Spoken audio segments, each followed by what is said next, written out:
Step away from the aircraft. Pilots do not look like you. The words did not just fall, they detonated. Sandra Whitfield's voice cut through Boston Logan's Terminal C like a controlled explosion loud enough that 3 gates away, passengers stopped mid-step. The holiday crowd at gate C-17 froze in collective disbelief.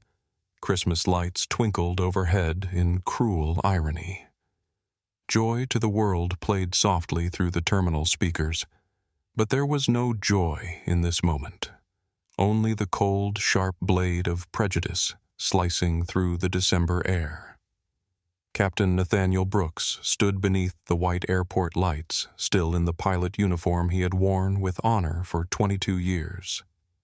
4 silver stripes gleamed on his shoulders, each one representing thousands of hours in the sky, hundreds of safe landings, countless lives trusted to his steady hands. His credentials were in his grip, the documents proving he was the only person authorized to place his hands on the controls of Atlantic Sky Airlines Flight 1847 to Miami. But Sandra Whitfield saw none of that. She saw only what she wanted to see. She walked toward him, her high heels striking the polished floor in hard, deliberate beats, as if she were nailing authority into the tiles with every step. Her bleached blonde hair was pulled back in a severe ponytail, her lips pressed into a thin line of manufactured concern. 12 years with Atlantic Sky had taught her how to weaponize procedure, how to dress discrimination in the language of safety. Someone raised a phone. A lens lit up. The recording began. Sandra snatched the boarding authorization from Nate's hand before he could respond. She held the document between 2 fingers, examining it with exaggerated suspicion, as though it might contaminate her with its very existence. Her nose wrinkled. Her eyes narrowed to slits. "These documents do not match our system records," she declared loud enough for the entire gate area to hear. "I am calling security." Nate's response came measured and calm, each word placed with the precision of a man who had learned long ago that volume was the enemy of authority. "Check again. Captain Nathaniel Brooks, Flight 1847 to Miami. I filed the flight plan 4 hours ago." Sandra's lips curled into something that might have been a smile on someone with warmth in their heart. On her, it was a sneer dressed in professionalism. "Anyone can print a fake badge. I have seen this before. People like you think you can just walk into any space and claim it belongs to you. People like you." The words hung in the air like smoke from a fire just beginning to burn. Then it happened. The moment that would change everything. Sandra gripped the boarding authorization with both hands, and with one sharp motion she tore it clean in half. The pieces fluttered down onto Nate's polished shoes like a choreographed act of humiliation, like confetti at a funeral for dignity. The sound of tearing paper cut through the terminal sharper than any scream. A gasp rippled through the gathered passengers. Holiday music continued playing a cruel soundtrack to cruelty. Silent Night had never sounded so loud. Security. Sandra's voice rang out like a fire alarm. "We have an unauthorized individual attempting to access the aircraft. I need security at gate C-17. Immediately, Nate looked down at the torn documents at his feet. 22 years of service, 14,200 flight hours, decorations from the United States Air Force, lives saved during storms that would have terrified lesser pilots. All of it reduced to paper scraps on an airport floor 3 days before Christmas. A hot rush ran along his spine. Not anger, familiarity. The feeling of a black man who had learned to stand upright in a world constantly trying to break him. He had felt this before. He would feel it again, but he would never, ever break. Nate said nothing. He only looked at Sandra, his eyes calm like the ocean before a storm. "Before we dive deeper into this story, I need to ask, where are you watching from? Drop your city below. And if this opening made your blood pressure rise, hit subscribe and like. Because what happens in the next 30 minutes will change everything you think you know about prejudice, power, and the price of standing tall during the season of peace. Because the man Sandra Whitfield was trying to push out of the sky, he was not just any pilot. He was one of the most decorated captains in American commercial aviation, a man who had landed during Category 4 hurricanes, a man who had saved a wounded general in enemy territory, a man who held authority that Sandra could not even imagine, and he had just been handed the evidence he needed. The storm was only beginning. Sandra Whitfield stood her ground at the jet bridge entrance like a guard at a fortress gate. Arms crossed, chin lifted, radiating the confidence of someone who believed she had already won. The torn boarding authorization lay scattered at her feet, evidence she seemed to consider proof of her vigilance rather than her violation. "You are not boarding this aircraft," she announced, her voice carrying across the gate area with practiced authority. "Not until we verify exactly who you are and how you obtained these documents." Nate remained perfectly still. His hands stayed at his sides, fingers relaxed but not limp. 22 years of flying had taught him to control his body under pressure turbulence, mechanical failures, medical emergencies. This was just another kind of storm, one he had weathered before. "Those documents are legitimate," he said, his voice low and steady. "I am Captain Nathaniel Brooks. I have been flying for Atlantic Sky Airlines for over 2 decades. My credentials are in your system. All you have to do is check." Sandra's smile sharpened. "I already checked. There is no record of you being assigned to this flight." "Then check again, or call dispatch, or contact the chief pilot's office. There are procedures for this." "I know the procedures." Sandra's tone dripped with condescension, the kind reserved for explaining simple things to simple people. "The procedure is that when someone's documentation raises concerns, we err on the side of caution, especially these days. Especially with—" She let the sentence trail off, her eyes scanning him from his shoes to his captain's hat. "Certain individuals." The implication hung in the air like poison gas. From the boarding area, passengers had begun to gather. Some stood at a distance, watching with the uncomfortable fascination of witnesses to a car accident. Others inched closer, phones appearing in hands with the reflexive urgency of the digital age. The terminal's Christmas decorations, wreaths, ribbons, a mechanical Santa waving endlessly seemed to mock the scene unfolding beneath them. An older Hispanic woman clutched a rosary in weathered hands. Rosa Delgado, 71 years old, had been traveling from her home in Texas to spend Christmas with her grandchildren in Miami. She had lived through enough years to recognize injustice when she saw it. Her lips moved silently in prayer, but her eyes stayed fixed on the confrontation. Beside her, a small boy tugged at her sleeve. Tommy Delgado, 8 years old, his Spider-Man backpack slightly too big for his narrow shoulders. "Grandma," he whispered, "what is happening? Why is that lady yelling at the pilot?" Rosa pulled him closer. "I do not know, mijo, but I do not think it is right." Across the seating area, Derek Sullivan had stopped mid-scroll through his email. The 34-year-old tech entrepreneur from San Francisco recognized a story when he saw one. His company had 4 million followers across social platforms. His instinct for content was nearly as sharp as his instinct for injustice. He opened his camera app and began recording. "This is going viral," he muttered to himself.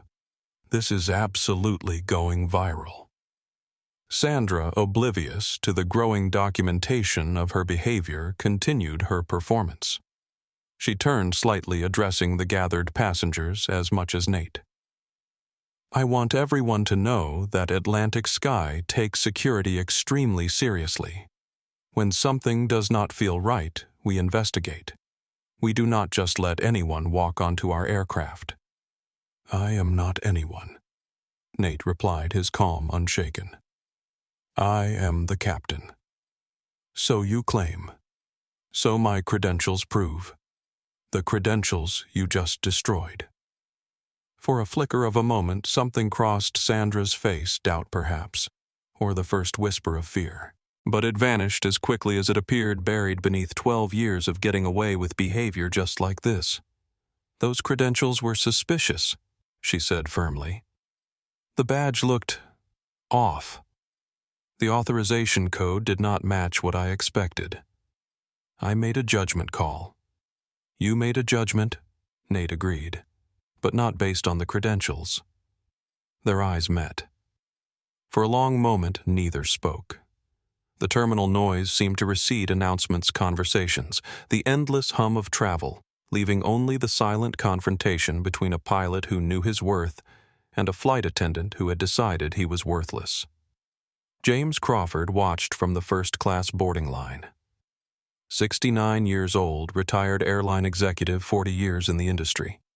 He had seen this scene play out more times than he could count.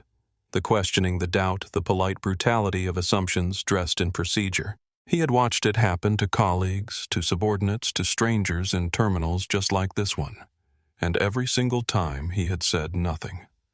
His wife's voice echoed in his memory. Louise had died last spring, leaving him alone for his first Christmas in 43 years of marriage. "When will you stop being a bystander, James?" she had asked him once years ago after he had told her about a pilot who had been demoted for reasons that never quite made sense. He had not had an answer then. He was not sure he had one now. But something in his chest felt different today. Something stirred that he had kept buried for far too long. Near the window, Sofia Morales sat with her phone already open to social media. The 28-year-old medical resident was used to being doubted. She had been asked if she was really a doctor more times than she could count. She had been mistaken for a nurse, a technician, a translator. She recognized the look in Sandra's eyes, the certainty that came from prejudice so deep it felt like common sense to those who carried it. Her fingers hovered over the keyboard. She was not sure yet what to write, but she knew she would write something. Sandra reached for her company phone. "I am contacting security, and I am filing an incident report. Your behavior today." My behavior. For the first time, Nate's voice carried an edge. Not anger, but steel. I walked to my gate. I presented my credentials. "You tore them in half without verification, and now you are filing a report about my behavior. You are being hostile. I am being accurate. There is a difference." Sandra's jaw tightened. She tapped her phone screen with aggressive precision. "Security to Gate C-17. I need security to Gate C-17 immediately. We have a situation with an individual claiming to be a crew member." The word claiming landed like a slap. Nate's expression did not change, but somewhere deep behind those calm eyes, a decision crystallized. He had hoped this would resolve quietly, professionally, without escalation. But Sandra had made her choice. Now it was time to make his. The call would come soon, but first he would give her every chance to stop. Every opportunity to reconsider, every moment to recognize what she was about to destroy. Not because he was weak, because he was patient. And patience, he had learned, was its own form of power. They came from two directions. 3 security officers converging on Gate C-17 with the urgent efficiency of men responding to a genuine threat. Black shoes, black gloves, hands resting near equipment on their belts.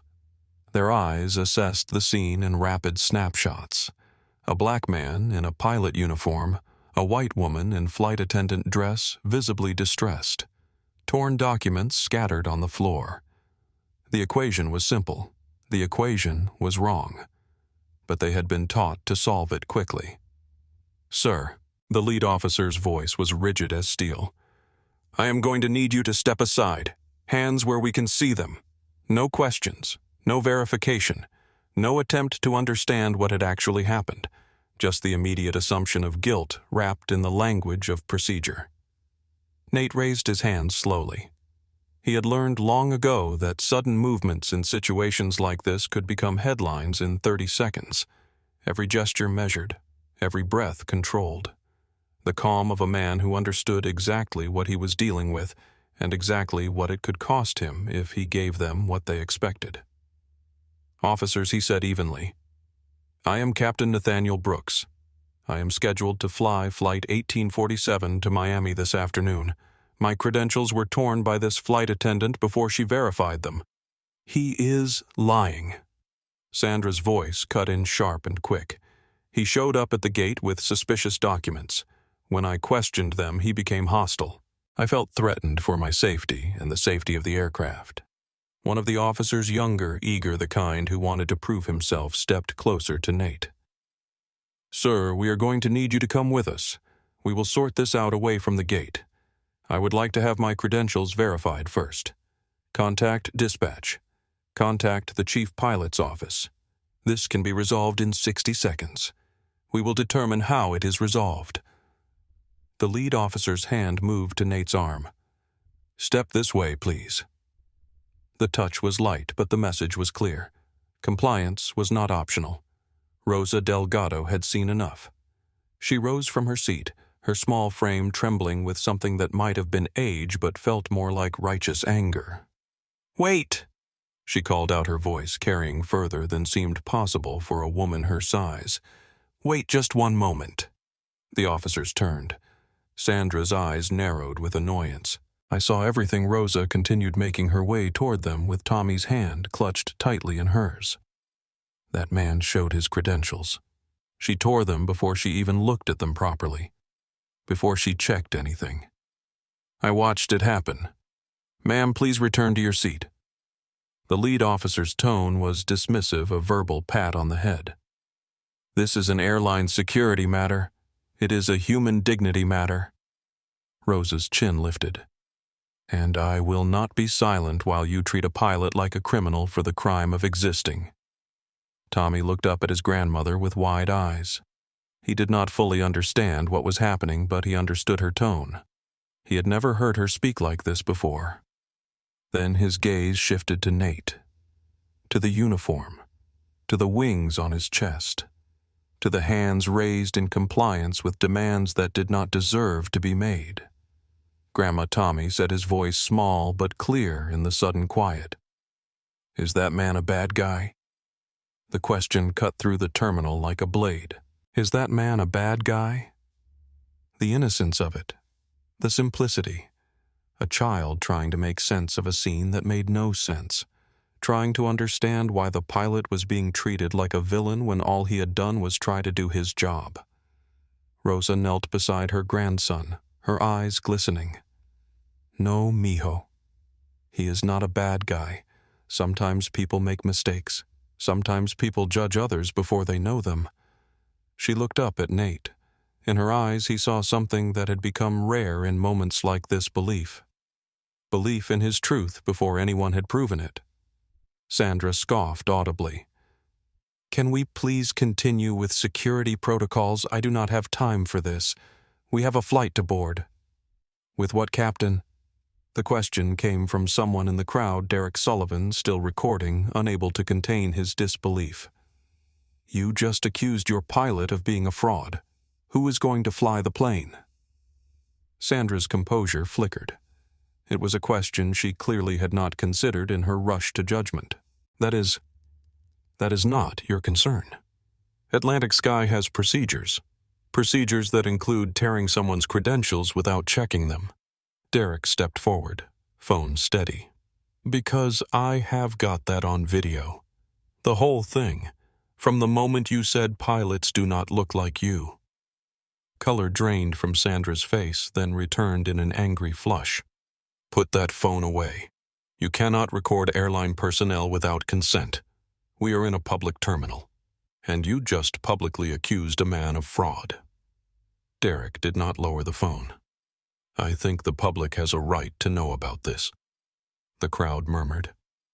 The officers exchanged uncertain glances. This was not unfolding the way routine security situations unfolded.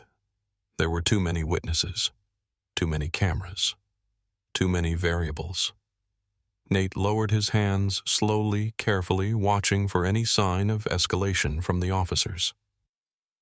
"I will cooperate with whatever process you need," he said. "But I want it on record that I am who I say I am. And I want it on record that I have requested verification multiple times." The lead officer hesitated. Something in Nate's voice, the absolute certainty, the complete absence of desperation, gave him pause. But before he could respond, Sandra stepped forward with renewed aggression. "Record whatever you want. It will not change the facts. This man does not belong here, and I will not let him anywhere near that aircraft."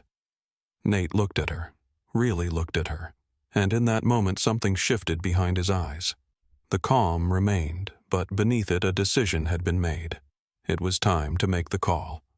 What none of them knew, not Sandra, not the security officers, not even the witnesses who would later tell this story, was that Captain Nathaniel Brooks was not simply a pilot. He was a weapon that America's aviation industry had unwittingly handed to the very people who would one day need to expose its deepest flaws. Nate had been born in Birmingham, Alabama in 1978, the son of Raymond Brooks, a carpenter who built churches with his bare hands, and Grace Brooks, a schoolteacher who taught her son that education was the door no one could close. They were working-class people in a working-class neighborhood, but they raised their son with a wealth that had nothing to do with money, dignity, discipline, and the unshakable belief that he could be anything he chose to be. At 17, Nate had watched the Blue Angels perform at an air show, their jets screaming across the sky in perfect formation. Something ignited in him that day, a calling that would define his entire life. He was not just going to fly, he was going to soar. He enlisted in the Air Force at 18, commissioned as an officer at 22, and began flying helicopters over terrain that would appear in his nightmares for decades. Iraq, Afghanistan, missions he could not speak about in the classified silence of black operations. By 28, he had flown over 400 combat missions, earning decorations that sat in a drawer at his mother's house, rarely discussed, never displayed. But one mission changed everything. November 2009, Afghanistan. Lieutenant Nathaniel Brooks was piloting a routine transport helicopter through airspace that intelligence had cleared just 6 hours earlier. Intelligence was wrong. A surface-to-air missile caught the tail rotor with mechanical precision, sending the aircraft spiraling toward the rocky desert below. Nate fought the controls with everything he had. Years of training, thousands of hours of instinct, the desperate will to survive, all of it channeled into his grip on the cyclic and collective. He could feel the Black Hawk dying around him, feel the physics that wanted to turn them into a crater, feel death reaching for everyone on board. He would not let it have them. The auto-rotation was textbook, or would have been if textbooks covered auto-rotations performed while a tail rotor disintegrated and smoke poured into the cockpit. Nate picked a landing zone by instinct more than vision, a flat stretch of rocky ground that might not kill them on impact. They hit hard. Metal screamed. Dust exploded around them in a choking cloud. Something in Nate's shoulder wrenched, sending fire down his arm. But his hand stayed on the controls until the aircraft stopped moving, until the rotors had spun down, until silence replaced chaos. For a moment, no one moved. 4 crew members, 1 general, 5 lives that should have ended in twisted metal and jet fuel fire. Then the moaning started. General Patterson was pinned in his seat, his left leg twisted at an angle that made Nate's stomach lurch. Blood was already pooling beneath him, arterial blood, the bright red kind that meant minutes, not hours. His face was gray with shock and pain, but his eyes found Nate's with the clarity of a man who understood exactly how bad things were. Lieutenant Patterson managed through gritted teeth. The radio Nate checked. Destroyed. The impact had shattered the communication array. They were cut off invisible 30 kilometers from the nearest friendly position, and according to his mental map, the nearest enemy patrol was approximately 15 minutes away.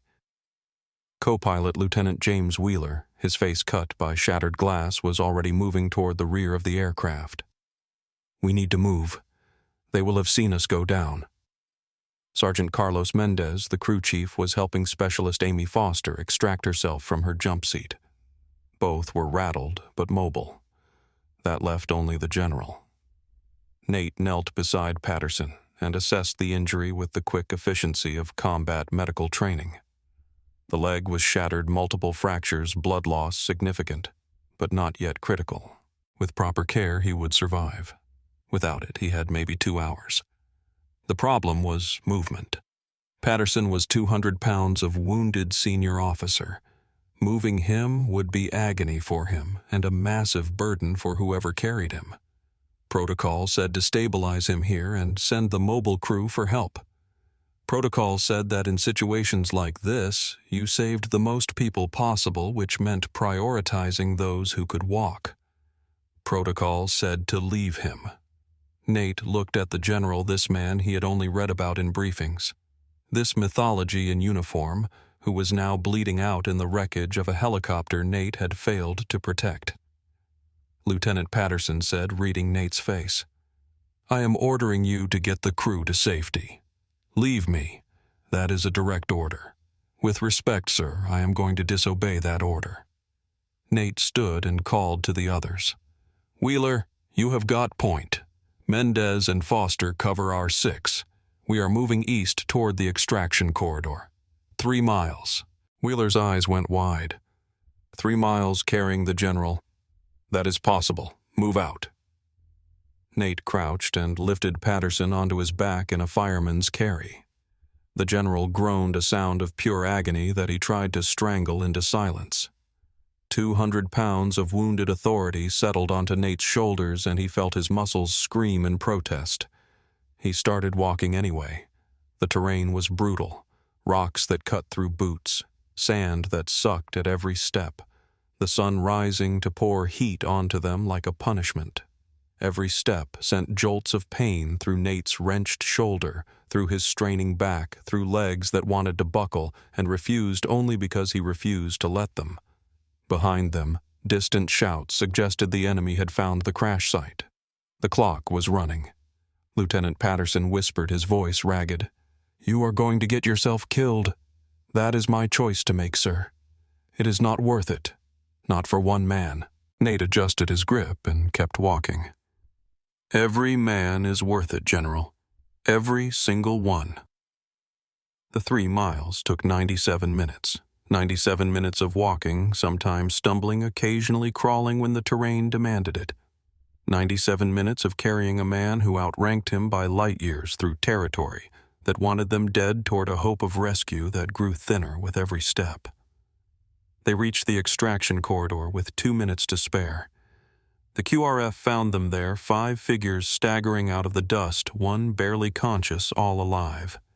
Against every odd, against every protocol, against every voice that whispered about acceptable losses and difficult choices.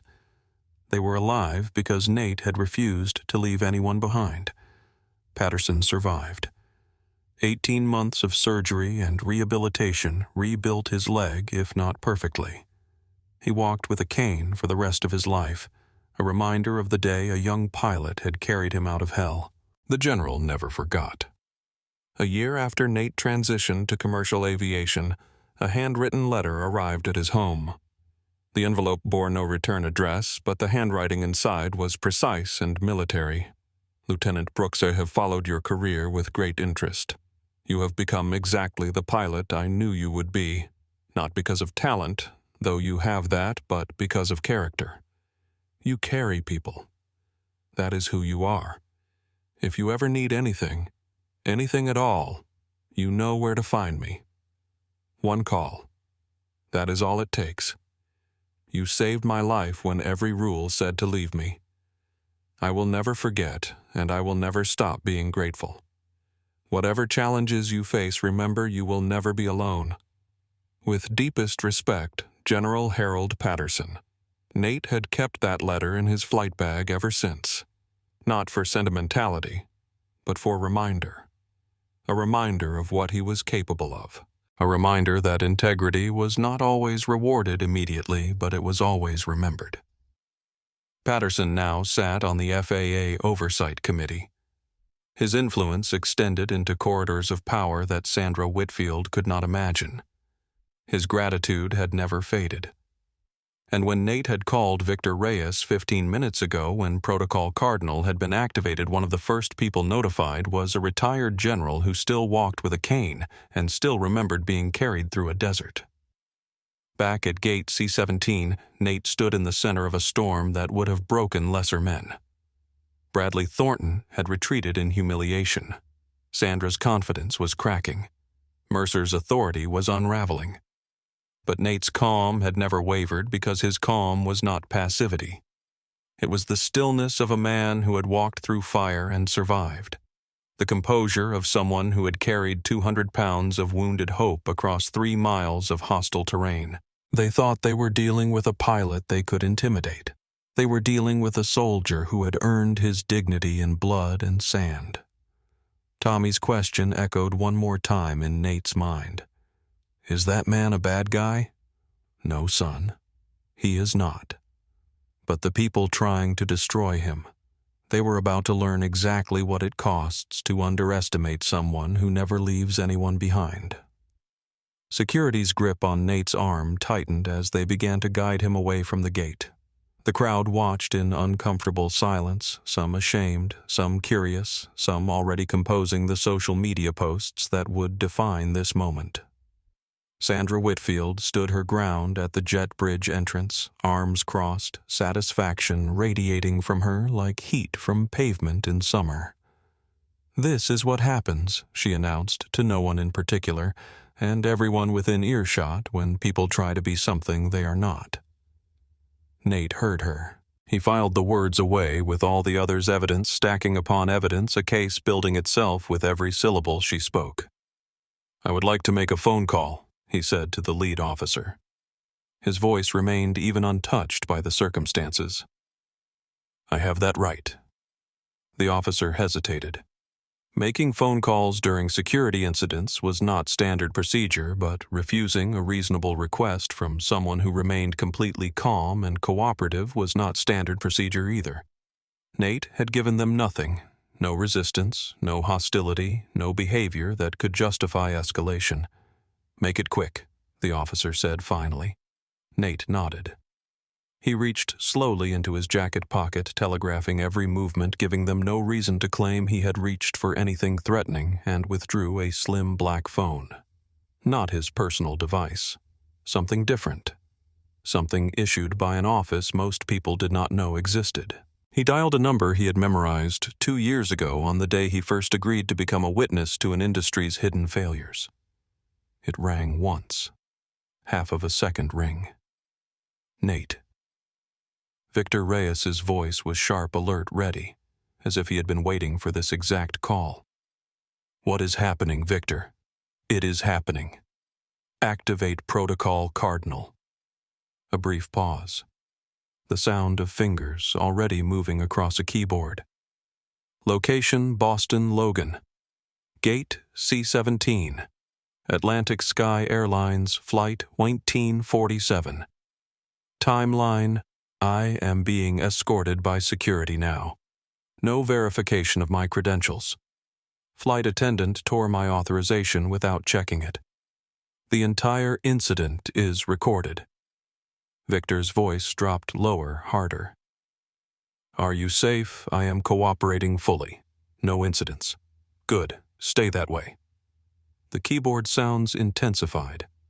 FAA notified. Recording sealed under Federal Aviation Regulation 14 CFR 13.226. Liaison from the DOT Task Force is being contacted now. I am dispatching someone from my firm to Logan. Timeline 20 minutes. Maybe 15. Nate allowed himself a breath. I can hold for 15. Nate. Victor's voice carried something beyond professional urgency, the concern of a friend, the solidarity of a fellow veteran. Whatever happens in the next few minutes, you have already won. The evidence is secured. They just do not know it yet. I know, but I want them to see it happen. They will. Everyone will. A pause. Stand tall, brother. Always. Nate ended the call and slipped the phone back into his pocket. Sandra, who had watched the exchange with growing suspicion, let out a sharp laugh. Calling your lawyer, that is your plan. Let me tell you something, lawyers do not scare this airline. We have entire floors of lawyers. Whatever ambulance chaser you have got on speed dial, we will bury them in paperwork before they file a single motion. Nate turned to look at her. Really look at her for the first time. He took in the pressed uniform, the perfect hair, the confidence built on foundations she could not see crumbling beneath her feet. I was not calling a lawyer, he said simply. Something in his tone, the absolute certainty, the complete absence of fear, made Sandra's smirk falter. Just for a moment. Just enough to reveal the first crack in her manufactured authority. Then who she demanded. Nate did not answer. He simply turned back to the security officers. Hands' visible posture relaxed the picture of cooperation. But in the watching crowd, something shifted. Derek Sullivan had captured the entire phone call on video. Not the words, but the body language. The calm. The control. The unmistakable sense that they were all witnessing a turning point they did not yet understand. He has got something, Derek murmured to himself, still recording. That guy has got something, and she has no idea what is coming. Rosa crossed herself and squeezed Tommy's hand. James Crawford, who had watched the powerful protect each other for 4 decades, felt something unfamiliar in his chest. Something that felt dangerously like hope. And 15 minutes away, resources were mobilizing that would reduce Sandra Whitfield's entire world to rubble. The storm had been given a name. Now it was time to make landfall. First Officer Ryan Mitchell was reviewing the pre-flight checklist in the crew lounge when his phone buzzed. A text from Atlantic Sky Dispatch. Delay on 1847. Security situation at gate. Report immediately. Ryan frowned. Security situations at gates usually meant unruly passengers or weather complications causing crowd management issues, but something about the terse phrasing made his stomach tighten. He gathered his flight bag and walked quickly through the terminal, weaving through holiday travelers with their wrapped packages and their anticipatory smiles. December 22nd, 3 days until Christmas. Everyone was trying to get somewhere to be with someone, and Ryan's job was to get them there safely, a responsibility he never took lightly. What he saw when he arrived at gate C-17 stopped him cold. Captain Nathaniel Brooks, the captain he had briefed with just 2 hours ago. The man he had looked up to since his first days at Atlantic Sky. The pilot whose reputation had inspired Ryan to pursue aviation in the first place was surrounded by security officers. Hands visible. Posture compliant. The very image of dignity under assault. And standing behind security arms, crossed with an expression of smug satisfaction, was Sandra Whitfield. Ryan knew Sandra. Everyone in the Atlantic Sky crew network knew Sandra. Not because she was exemplary, but because she was dangerous. Complaints followed her like shadows, whispered concerns about her treatment of certain crew members, certain passengers, certain pilots. Nothing ever stuck. Someone high up always made the complaints disappear, but Ryan had never seen her in action. Until now. He pushed through the gathered crowd, his first officer wings catching the light as he moved. What exactly is happening here? Sandra turned, her expression shifting from satisfaction to annoyance at the interruption.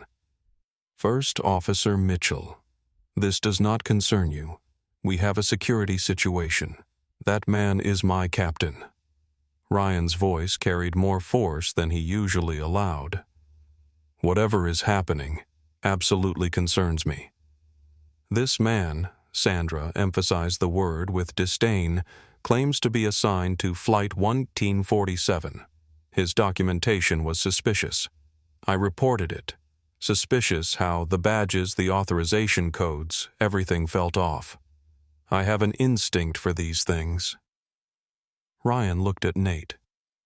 22 years of service, 14,200 flight hours. Known throughout the industry as the Storm Walker for his legendary ability to land safely in conditions that grounded other pilots. This was the man Sandra's instincts found suspicious. Captain Brooks Ryan said, stepping closer to his commanding officer. I performed pre-flight briefing with you at 1100 hours. I watched you file the flight plan. I have your documentation in my records. Nate nodded slightly. I know. I was there. Ryan turned to the security officers. Officers, this man is exactly who he says he is. I can verify his identity, his credentials, and his assignment to this flight. The lead officer looked uncertain. Conflicting testimony from airline personnel was not something they encountered often. Miss Whitfield has filed a report. I am filing a counter-report. Ryan pulled out his own phone. Right now, Captain Nathaniel Brooks is the assigned commander of Atlantic Sky Flight 1847. His credentials are legitimate. Any suggestion otherwise is factually incorrect. Sandra's face flushed red. You are making a serious mistake, Mitchell. Taking sides against documented concerns could have consequences for your career. And false accusations against a decorated captain could have consequences for yours. The words hung in the air, heavy and sharp. Around them, the crowd had grown larger. More phones had appeared. The situation that Sandra had clearly intended to handle quietly was rapidly becoming public spectacle. Ryan did not back down. He stepped forward, positioning himself beside his captain, a physical declaration of solidarity that could not be misinterpreted. I have flown with Captain Brooks twice, he continued. Both times I trusted him with my life. Both times he delivered everyone safely to their destination. Whatever instinct you are operating on, Miss Whitfield, it is not based on facts. From the crowd, a murmur of approval rippled outward. Rosa Delgado whispered something to her grandson. Derek Sullivan zoomed his camera in on Ryan's face, the young pilot who had just risked his career for his captain. Sofia Morales was already typing. First officer just stood by his captain. This is what allyship looks like. Hashtag Gate C-17. Sandra's composure was cracking. The situation was slipping beyond her control, and she could feel it. Regional operations has been notified, she said, her voice rising. My supervisor is on his way. He will clarify exactly who has authority here. I look forward to that clarification. Ryan's tone was ice.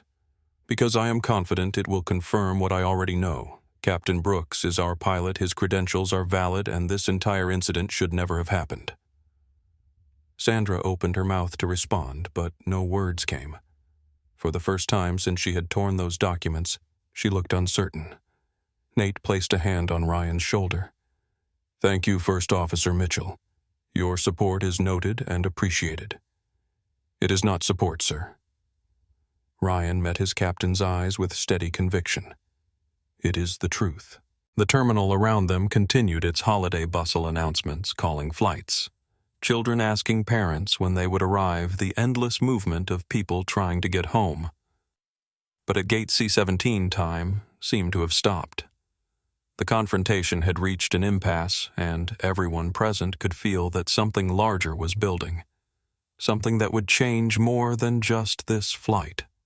Something that would change careers, expose patterns, and force an industry to confront what it had spent years trying to ignore.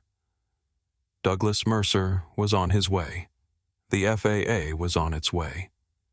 And the truth, that patient, powerful force that Sandra had tried to bury beneath prejudice and procedure, was closer than any of them knew. The black SUV pulled up to Terminal C's VIP entrance with the quiet arrogance of authority expecting to be obeyed. Before it had fully stopped, the rear door opened and Douglas Mercer emerged, his Burberry overcoat flowing behind him like a cape, his silver hair sculpted with the precision of a man who considered appearance a weapon. Regional Operations Director, 54 years old, 3 decades with Atlantic Sky in positions of increasing power and decreasing accountability. Douglas Mercer was the kind of executive who had learned to speak in euphemisms to dress discrimination in the language of policy to protect the company's interests while protecting himself even more carefully. He had received Sandra's call 12 minutes ago. The message had been simple situation at Gate C-17, captain's credentials questioned, security involved. Between the lines, he had heard what she really meant. Another one of those pilots causing problems, another fire that needed to be quietly extinguished. He had done this before, 3 times by his precise recollection. Each time the complaints had vanished. Each time the pilot had moved on, demoted, transferred, or simply broken by the weight of fighting against structures designed to exhaust them into silence. This time would be no different. Mercer strode through the terminal with the confidence of a man walking into a room he believed he already controlled. Security parted for him instinctively. Passengers glanced up at the figure radiating executive authority. Someone whispered, "Who is that?" When he arrived at Gate C-17, he took in the scene with practiced assessment. His flight attendant standing firm security maintaining perimeter, the pilot surrounded but not yet removed. Good. Containable. The presence of witnesses was suboptimal, but witnesses could be managed. What he did not register, what his experience had never taught him to notice, was the number of phones pointed in his direction. The quiet documentation that had been building since Sandra first tore those credentials. The evidence accumulating like water behind a dam. "Captain Brooks." Mercer's voice was silk over steel, smooth surface hardcore. "I understand there has been some concern about your documentation today." Nate met his gaze without flinching. "There has been no concern about my documentation. My documentation is valid. What there has been is an accusation made without verification, credentials destroyed without cause, and security called without basis." Mercer's smile did not reach his eyes. "I am sure there has been a misunderstanding. Miss Whitfield is one of our most experienced crew members. If she raised concerns, she had reasons. Her reason was that pilots do not look like me. Those were her exact words. I am certain that is a mischaracterization. It is on video." Ryan stepped forward, still standing beside his captain. "I can have it sent to your email in 30 seconds. Mercer's expression flickered, barely perceptible, quickly controlled. He had not known about the video. That was a variable he would need to address. "First Officer Mitchell." He said, his tone shifting to something that might have been interpreted as fatherly concern, but carried an unmistakable edge. "You should be careful. Taking sides in internal matters can have implications. I am not taking sides in an internal matter. I am confirming facts. Captain Brooks is our assigned commander. His credentials are legitimate. Those are facts, not sides." Sandra pushed forward, emboldened by Mercer's presence. "Mr. Mercer, this man's documentation did not match what I expected. The authorization codes looked wrong. His badge felt suspicious. I followed my instincts to protect the aircraft." "Your instincts," Nate repeated. Based on what exactly, Sandra's mouth opened, then closed. The question had a clear answer, but she could not say it out loud. Not with cameras recording, not with witnesses watching. Mercer stepped smoothly into the silence. "Perhaps we should discuss this in private. I am sure we can reach a resolution without unnecessary public attention." "I prefer public attention." Nate's voice was calm but immovable. "Public attention ensures accuracy. Public attention ensures accountability. If Atlantic Sky's procedures are as sound as you believe them to be, public attention should not concern you."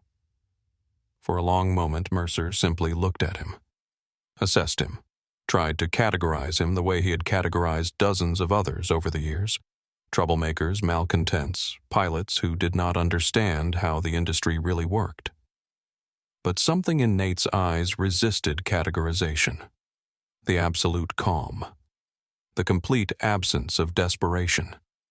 The certainty of a man who was not fighting for recognition but something far more dangerous, justice. Captain Brooks Mercer said finally, "I want to be clear about the situation. Miss Whitfield has raised concerns about your fitness to fly today." "Fitness.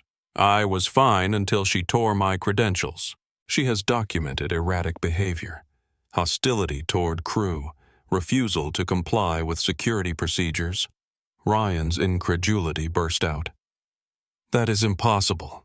I was with him this morning. None of that happened.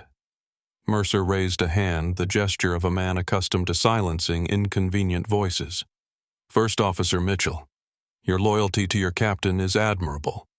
But you should consider whether that loyalty is well placed before it damages your own career. The threat was barely disguised.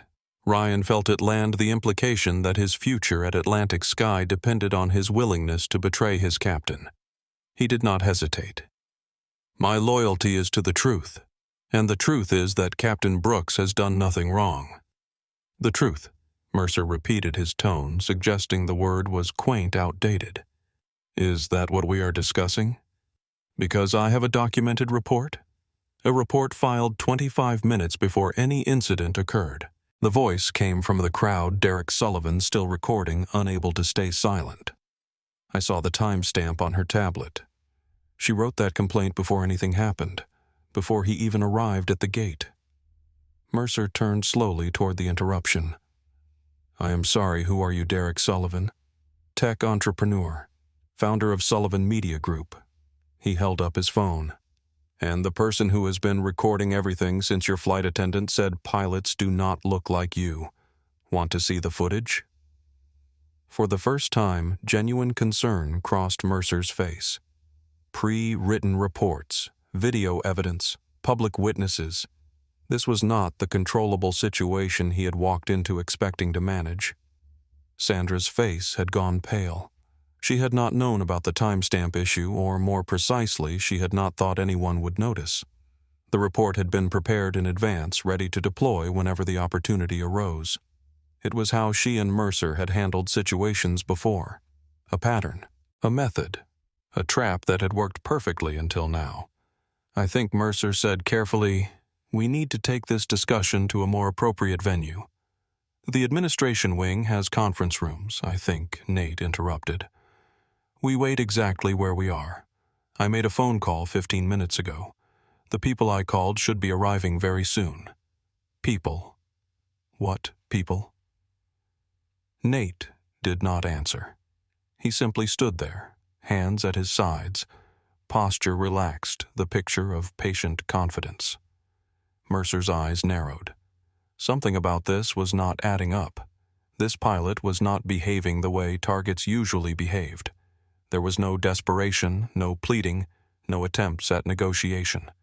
There was only that unshakable calm, the stillness of a man who knew something Mercer did not.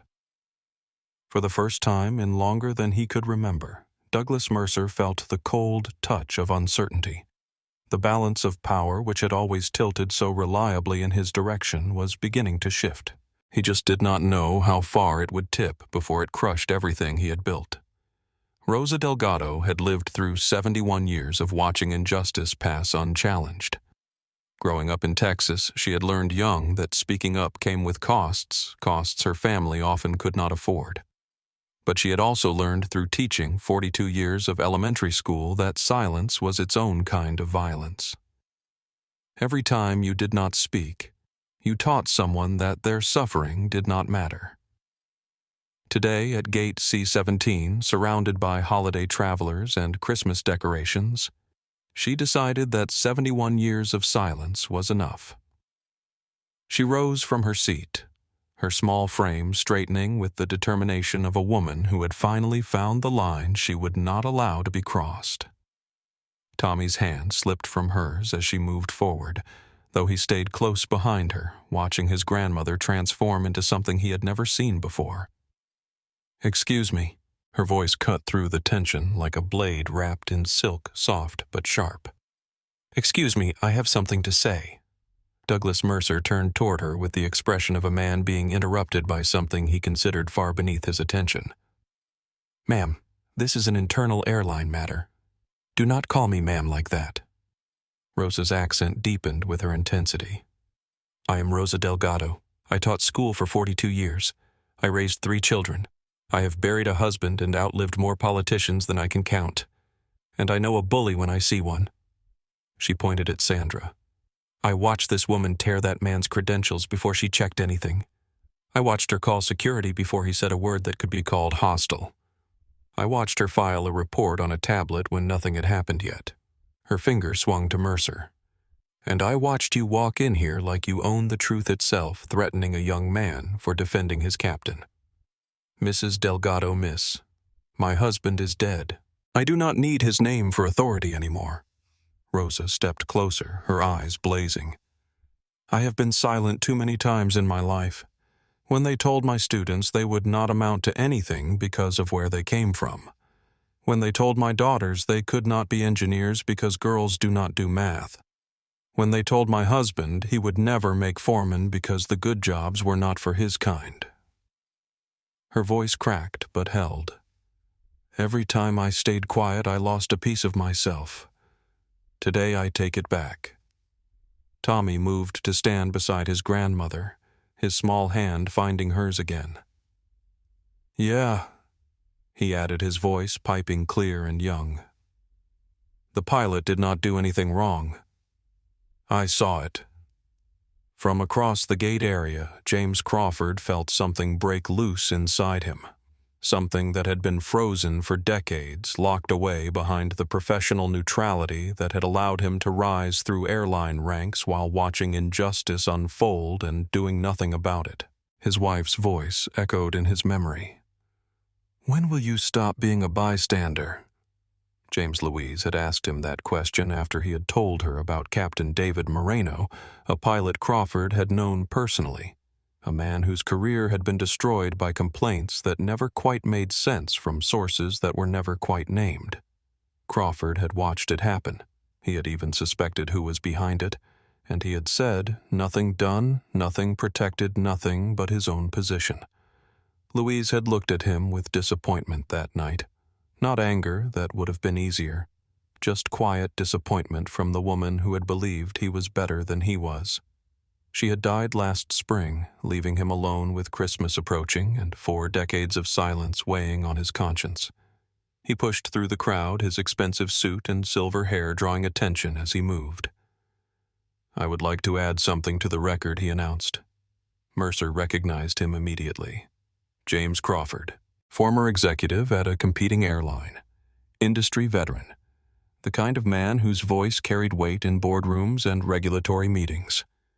Mr. Crawford Mercer set his tone, modulating toward respect. I did not realize you were traveling with us today. Perhaps we could discuss this privately. I spent 40 years in this industry, Douglas. Crawford's use of the first name was deliberate, a reminder that they occupied the same level that Mercer's authority did not extend to him. 40 years of watching exactly what is happening right now. Pilots questioned. Careers destroyed.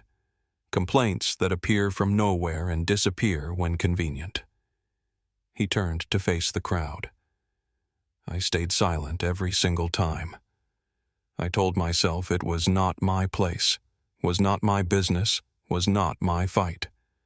I let good people get ground up by a machine I helped maintain through my silence. His gaze found Nate. I am sorry. I am sorry to you. And I am sorry to everyone like you that I failed by staying quiet. He turned back to Mercer. But I am done being a bystander.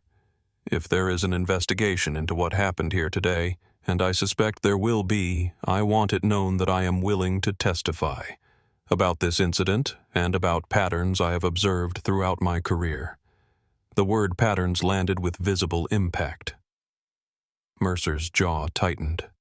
Sandra's already pale face went ghost white. From near the window, Sophia Morales had been threading the entire incident on social media, her medical training giving her an eye for detail that made her posts precise and devastating. Thread. What I am witnessing at Gate C-17 Boston Logan. This is Captain Nathaniel Brooks, 22 years with the airline, decorated military veteran. Being detained right now because a flight attendant did not trust his documents. She tore his credentials, before checking them, before calling dispatch, before any verification at all. His first officer confirmed his identity. She did not care. The regional director arrived and immediately started threatening people for defending him. And now, this is incredible. A retired airline executive just publicly apologized for a career of staying silent about discrimination he witnessed. In front of everyone, with cameras rolling. I am a medical resident. I have been asked if I am really a doctor more times than I can count. I know this feeling. I know this pattern. But I have never seen anything like what is happening here. Hashtag Gate C17. Hashtag Justice for Captain Brooks. The thread was being retweeted faster than Sophia could track. Aviation accounts were picking it up. News outlets were starting to pay attention. The hashtag Gate C17 began climbing regional trending lists. Derek Sullivan, still recording, panned across the faces of the crowd. He captured Rosa standing firm with Tommy at her side. He captured James Crawford, distinguished and determined, publicly burning bridges he had spent decades building. He captured Sophia typing furiously, her thread becoming a real-time document of witness testimony. And he captured Nate standing in the center of it all, his calm, unbroken, his dignity intact. "This is history," Derek murmured to himself. "This is actual history happening in real time." Mercer looked at Sandra. She looked back at him, and for the first time he saw fear in her eyes. The situation had spiraled far beyond anything they had anticipated. Their method, the quiet complaints, the private resolutions, the patterns that no one ever connected, was being exposed in the most public way possible. Perhaps Mercer said, his voice strained in ways it had never been during previous situations. "We should wait for proper authorities to arrive before proceeding further." "They are already on their way," Nate said. "I told you that 15 minutes ago." "What authorities?" "Who exactly did you call?" Nate smiled, the first expression other than calm neutrality he had shown since the confrontation began. It was not a triumphant smile or a vindictive one. It was the smile of a man watching a trap close around people who had never imagined they could be caught. "You will see soon enough." Through the terminal windows, 2 black SUVs were pulling up to the terminal entrance. Bradley Thornton had been watching the spectacle at Gate C17 with growing impatience. The 56-year-old private equity executive had a meeting in Miami, scheduled for 9 o'clock the following morning, a deal worth $40 million that required his physical presence. Every minute of delay was costing him money, or at least the opportunity for money, which to Bradley was the same thing. He had achieved his platinum status through ruthless accumulation of flight miles, treating airline loyalty programs the same way he treated everything else as systems to be exploited for maximum personal benefit. First-class upgrades, lounge access, priority boarding. These were the perks that separated people like him from the masses shuffling through economy. And now those masses were watching a pilot cause a scene, and no one was doing anything about it. Bradley adjusted his cashmere overcoat and stepped forward from the first-class boarding area. He had dealt with difficult situations before: hostile takeovers, union negotiations, regulatory challenges. This was nothing, just a matter of applying pressure in the right places. "Douglas," he said, approaching Mercer with the easy familiarity of men who occupied similar social strata. "I golf with your CEO. Robert and I were at Pebble Beach together last month. I am sure he would be interested to know how long this situation is taking to resolve." Mercer's demeanor shifted instantly, shoulders lowering slightly, chin dipping in an unconscious display of deference. "Mr. Thornton, I apologize for the inconvenience. We are working to resolve this as quickly as possible." "Then resolve it." Bradley gestured dismissively toward Nate. "The gentleman clearly does not belong here. Get a real captain and let us get this flight in the air." Ryan Mitchell stepped forward, his professional composure tested by the casual cruelty of Bradley's words. "He is a real captain, one of the best in the industry." Bradley's eyes slid over Ryan like he was evaluating a disappointing investment. "I do not believe I was speaking to you." He turned back to Mercer. "What is the hold-up security situations happen? Remove the problem and move on." Nate spoke for the first time since Bradley's arrival. "I am not a problem. I am a pilot who showed up to do his job."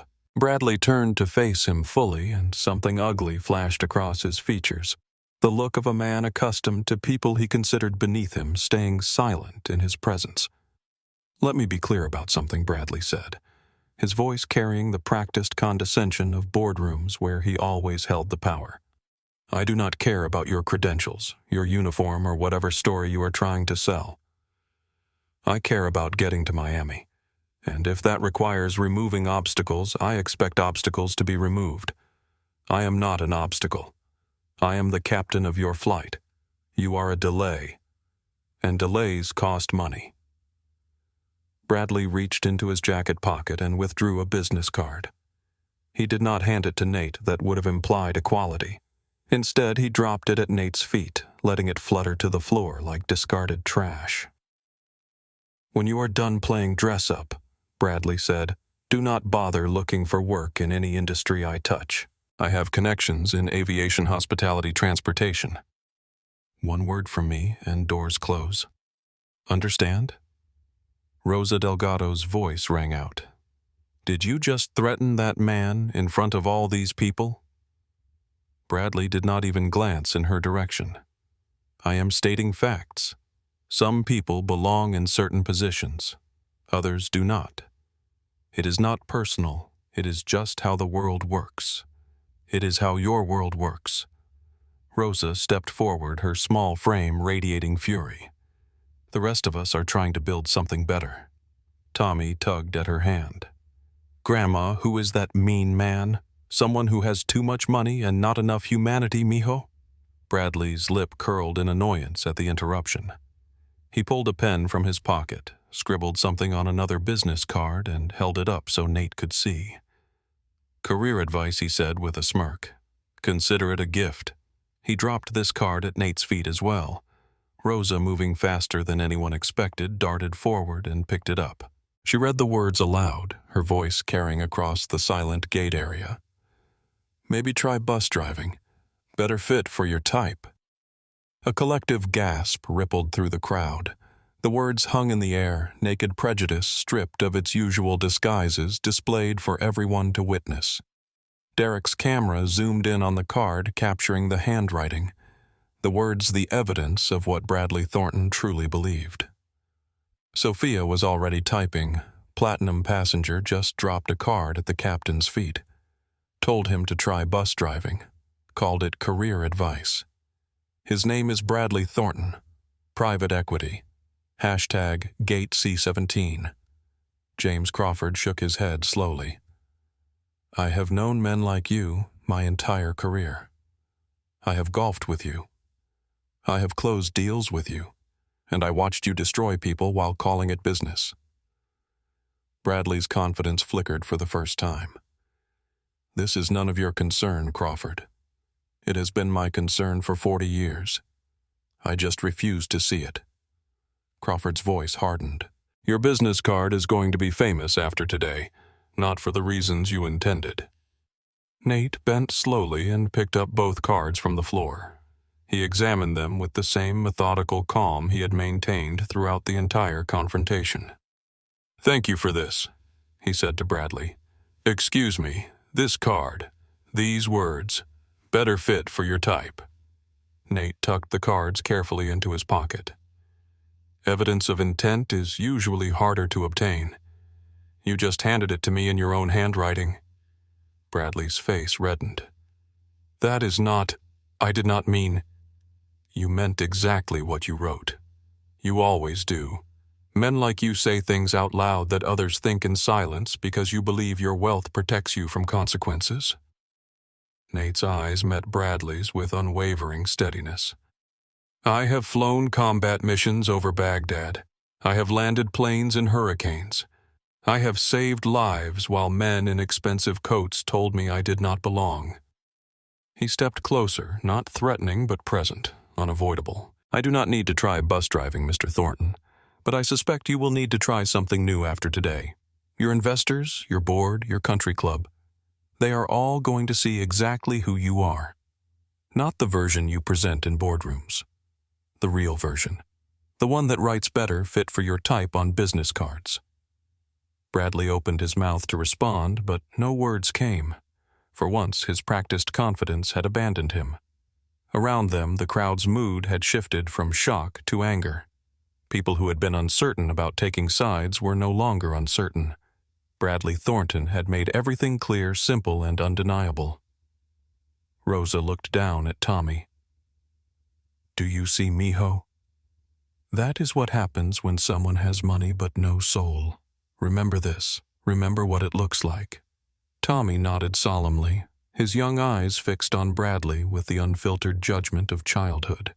And somewhere in the growing buzz of the crowd, someone began to clap. Slowly at first, then joined by others, until a wave of applause rolled through Gate C-17. Applause for a pilot who had stood tall, and condemnation for a man who had revealed exactly what he was. Bradley Thornton retreated toward the first-class boarding area, his expensive coat suddenly feeling like a costume that no longer fit. The child's question echoed in Nate's mind. Is that man a bad guy, and pulled him back to a moment 15 years distant, half a world away, where sand and blood had forged the man he had become? November 2009, Kandahar Province, Afghanistan. Lieutenant Nathaniel Brooks was at the controls of a UH-60 Blackhawk, the aircraft slicing through dawn air that still held the night's cold. Below, the terrain scrolled past in browns and grays rocks, and the occasional cluster of compounds that might be friendly, hostile, or abandoned. Intelligence had cleared their flight path 6 hours earlier. The briefing had called it routine. Routine was a word that meant nothing in a war zone. They were transporting a VIP General Harold Patterson, 3 stars Deputy Commander of Coalition Operations. The general was returning from a forward base to regional headquarters, a flight of 40 minutes that should have been unremarkable in every way. At 23 minutes, the world exploded. The surface-to-air missile came from nowhere, a streak of fire that appeared in Nate's peripheral vision half a second before it caught the tail rotor with mechanical precision. The impact shook through the aircraft like a giant's fist, alarms screaming, controls fighting his hands, the horizon spinning toward them with lethal intent. Nate fought. Years of training, thousands of hours of instinct, the desperate will to survive, all of it channeled into his grip on the cyclic and collective. He could feel the Black Hawk dying around him, feel the physics that wanted to turn them into a crater, feel death reaching for everyone on board. He would not let it have them. The autorotation was textbook, or would have been if textbooks covered autorotations performed while a tail rotor disintegrated and smoke poured into the cockpit. Nate picked a landing zone by instinct more than vision, a flat stretch of rocky ground that might not kill them on impact. They hit hard. Metal screamed. Dust exploded around them in a choking cloud. Something in Nate's shoulder wrenched, sending fire down his arm. But his hands stayed on the controls until the aircraft stopped moving, until the rotors had spun down, until silence replaced chaos. For a moment, no one moved. 4 crew members. 1 general. 5 lives that should have ended in twisted metal and jet fuel fire. Then the moaning started. General Patterson was pinned in his seat. His left leg twisted at an angle that made Nate's stomach lurch. Blood was already pooling beneath him. Arterial blood, the bright red kind that meant minutes, not hours. His face was gray with shock and pain, but his eyes found Nate's with the clarity of a man who understood exactly how bad things were. Lieutenant Patterson managed through gritted teeth. The radio Nate checked. Destroyed. The impact had shattered the communication array. They were cut off invisible 30 kilometers from the nearest friendly position, and according to his mental map, the nearest enemy patrol was approximately 15 minutes away. Co-pilot Lieutenant James Wheeler, his face cut by shattered glass, was already moving toward the rear of the aircraft. "We need to move. They will have seen us go down." Sergeant Carlos Mendez, the crew chief, was helping Specialist Amy Foster extract herself from her jump seat. Both were rattled but mobile.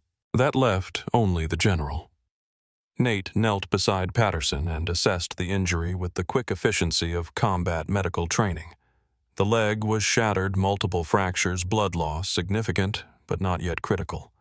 With proper care, he would survive. Without it, he had maybe 2 hours. The problem was movement.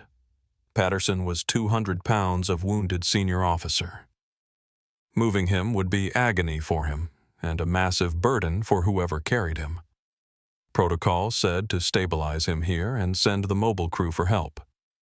Protocol said that in situations like this, you saved the most people possible, which meant prioritizing those who could walk. Protocol said to leave him. Nate looked at the general, this man he had only read about in briefings, this mythology in uniform, who was now bleeding out in the wreckage of a helicopter Nate had failed to protect. Lieutenant Patterson said, reading Nate's face, "I am ordering you to get the crew to safety. Leave me." "That is a direct order. With respect, sir, I am going to disobey that order." Nate stood and called to the others. "Wheeler, you have got point. Mendez and Foster cover our 6. We are moving east toward the extraction corridor. 3 miles. Wheeler's eyes went wide. 3 miles carrying the general, that is possible. Move out. Nate crouched and lifted Patterson onto his back in a fireman's carry. The general groaned a sound of pure agony that he tried to strangle into silence. 200 pounds of wounded authority settled onto Nate's shoulders, and he felt his muscles scream in protest. He started walking anyway. The terrain was brutal, rocks that cut through boots, sand that sucked at every step, the sun rising to pour heat onto them like a punishment. Every step sent jolts of pain through Nate's wrenched shoulder, through his straining back, through legs that wanted to buckle and refused only because he refused to let them. Behind them, distant shouts suggested the enemy had found the crash site. The clock was running. Lieutenant Patterson whispered, his voice ragged. "You are going to get yourself killed. That is my choice to make, sir. It is not worth it. Not for one man." Nate adjusted his grip and kept walking. "Every man is worth it, General. Every single one." The 3 miles took 97 minutes. 97 minutes of walking, sometimes stumbling, occasionally crawling when the terrain demanded it. 97 minutes of carrying a man who outranked him by light years through territory that wanted them dead, toward a hope of rescue that grew thinner with every step. They reached the extraction corridor with 2 minutes to spare. The QRF found them there, 5 figures staggering out of the dust, one barely conscious, all alive. Against every odd, against every protocol, against every voice that whispered about acceptable losses and difficult choices. They were alive because Nate had refused to leave anyone behind. Patterson survived. 18 months of surgery and rehabilitation rebuilt his leg, if not perfectly. He walked with a cane for the rest of his life, a reminder of the day a young pilot had carried him out of hell. The general never forgot. A year after Nate transitioned to commercial aviation, a handwritten letter arrived at his home. The envelope bore no return address, but the handwriting inside was precise and military. "Lieutenant Brooks, I have followed your career with great interest. You have become exactly the pilot I knew you would be, not because of talent, though you have that, but because of character. You carry people. That is who you are. If you ever need anything, anything at all, you know where to find me. One call. That is all it takes. You saved my life when every rule said to leave me. I will never forget, and I will never stop being grateful. Whatever challenges you face, remember you will never be alone.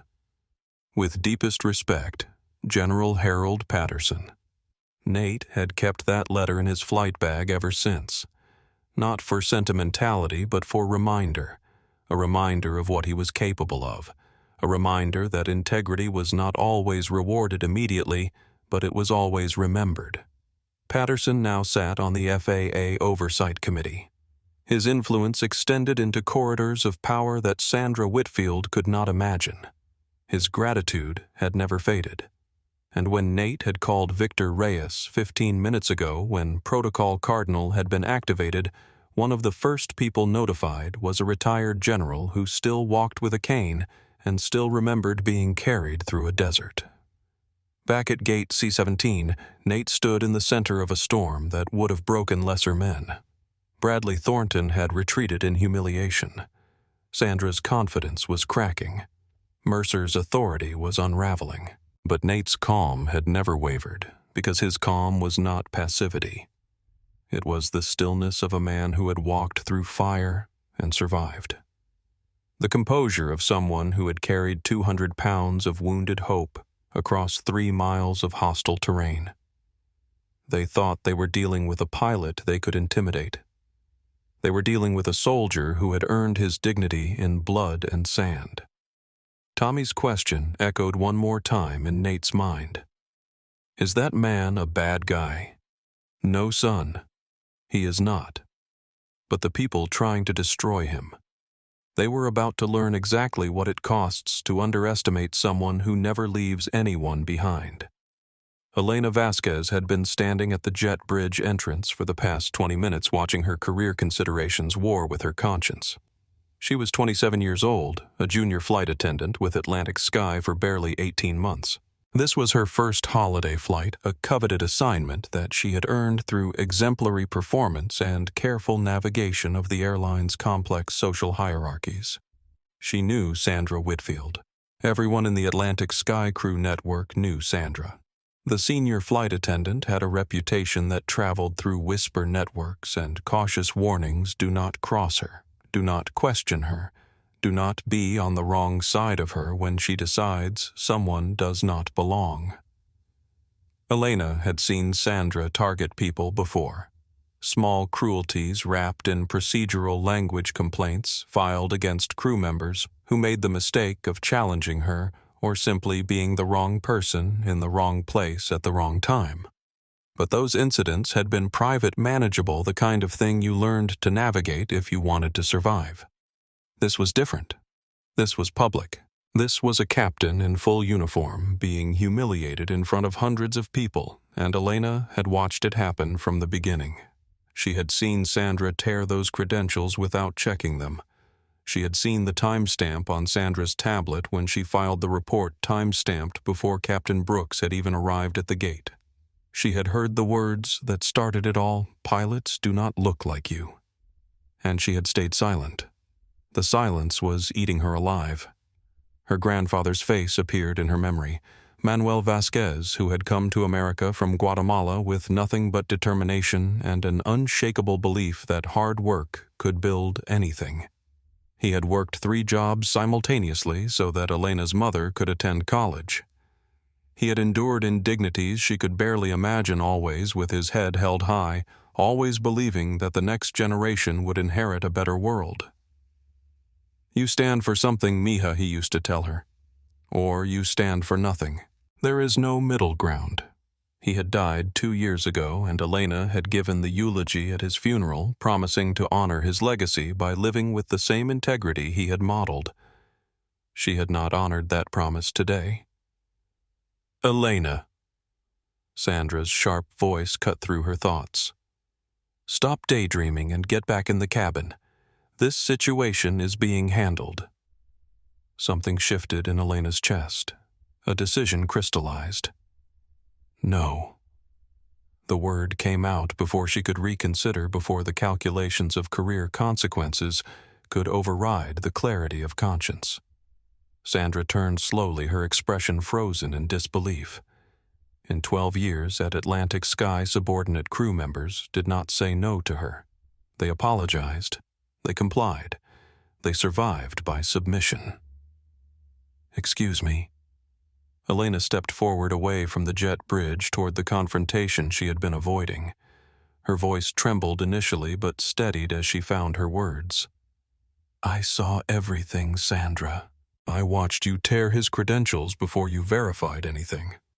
I saw you file the report before the incident even happened. I saw the timestamp on your tablet. Mercer's attention snapped to her. Miss Vasquez, you should be very careful about making accusations.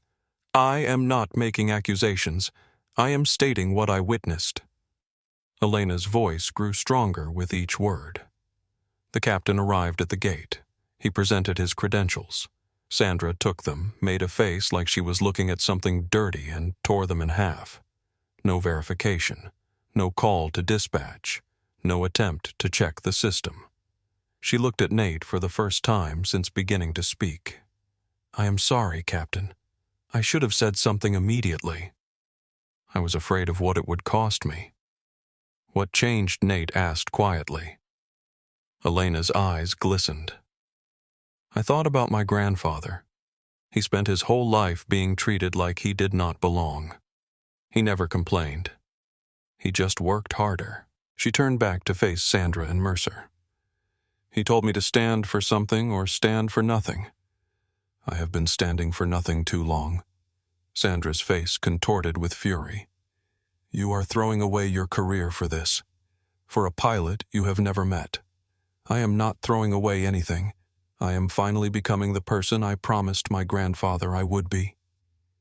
Rosa, watching from the crowd, whispered to Tommy, "That is a brave girl, mijo. That is what courage looks like." Derek's camera captured Elena's face, the fear still visible but overcome by something stronger. Determination. Integrity. The decision to be better than circumstances demanded. Sophia added to her thread, junior flight attendant, just broke ranks. Confirmed the report was filed before the incident. Confirmed credentials were torn without verification. She is shaking, but she is standing. Hashtag Gate C17. James Crawford nodded slowly. "I wish I had had your courage 30 years ago," he said to Elena. "I could have made a difference back then." "You are making one now." Mercer's jaw tightened. His network of protection was crumbling. Sandra, Bradley, Elena's testimony, the witnesses, the cameras, every layer of control he had built over years was unraveling in minutes. "Miss Vasquez," he said, his voice carrying an edge that was no longer quite smooth, "you need to understand the consequences of what you are doing." "I understand them perfectly." Elena lifted her chin. "I might lose my job. I might get blacklisted. But I will be able to look at myself in the mirror tomorrow. Can you say the same?" The question hung in the air, unanswered and unanswerable. Nate extended his hand toward Elena. "Thank you, Miss Vasquez. Your grandfather would be proud." Elena shook his hand, and something in her expression settled the peace that comes from finally doing the right thing, whatever the cost. He would have done the same thing she said. He would have done it faster. Around them, the mood at Gate C-17 had shifted again. What had begun as a confrontation between a pilot and a flight attendant had become something larger, a moment when ordinary people found the courage to stand against ordinary injustice. And the forces mobilizing in response to Protocol Cardinal were now just minutes away. Douglas Mercer had not survived 3 decades in corporate aviation by panicking in difficult situations. He had survived by calculating angles, managing information, and ensuring that inconvenient truths never reached inconvenient places. But standing at Gate C-17, watching his carefully constructed arrangements of protection crumble, he felt something unfamiliar desperation. He pulled Sandra aside, his grip on her elbow harder than strictly necessary. They moved a few steps away from the crowd, but Derek's camera followed them, and unknown to either of them, his high-quality microphone captured their whispered exchange. "This is out of control," Mercer hissed. "There are too many witnesses, too many cameras. The usual methods will not work here." Sandra's composure had shattered entirely. Her face was pale, her hands trembling, her voice pitched high with fear she could no longer disguise. "What do we do if they dig into this, if they look at my other reports?" "Shut up." Mercer's voice was sharp as broken glass. "Do not mention the other reports. Do not mention anything." But the words were already out, hanging in the air, captured by a microphone neither of them had noticed. Derek glanced at his phone screen, confirming the audio levels. Other reports. Plural. Pattern. Evidence. He kept recording. Mercer's mind raced through options. Damage control. Containment. Some way to spin this story before it spun out of their control entirely. "We need to file a secondary report," he said, his voice dropping even lower. "Something that justifies your initial concern. Something that explains the predated timestamp as a precautionary measure. How everyone saw what happened. There is video. Video can be interpreted. Context can be manufactured." Mercer's eyes darted toward the crowd, toward the phones, toward the fragments of control he was desperately trying to gather. Claim he made threatening statements before the cameras started recording. Claim you felt in immediate danger. Your word against his. But the witnesses. Witnesses remember what they expect to remember. Most people were not paying attention until you called for security. We control the narrative from before that moment. Sandra's tablet appeared in her shaking hands.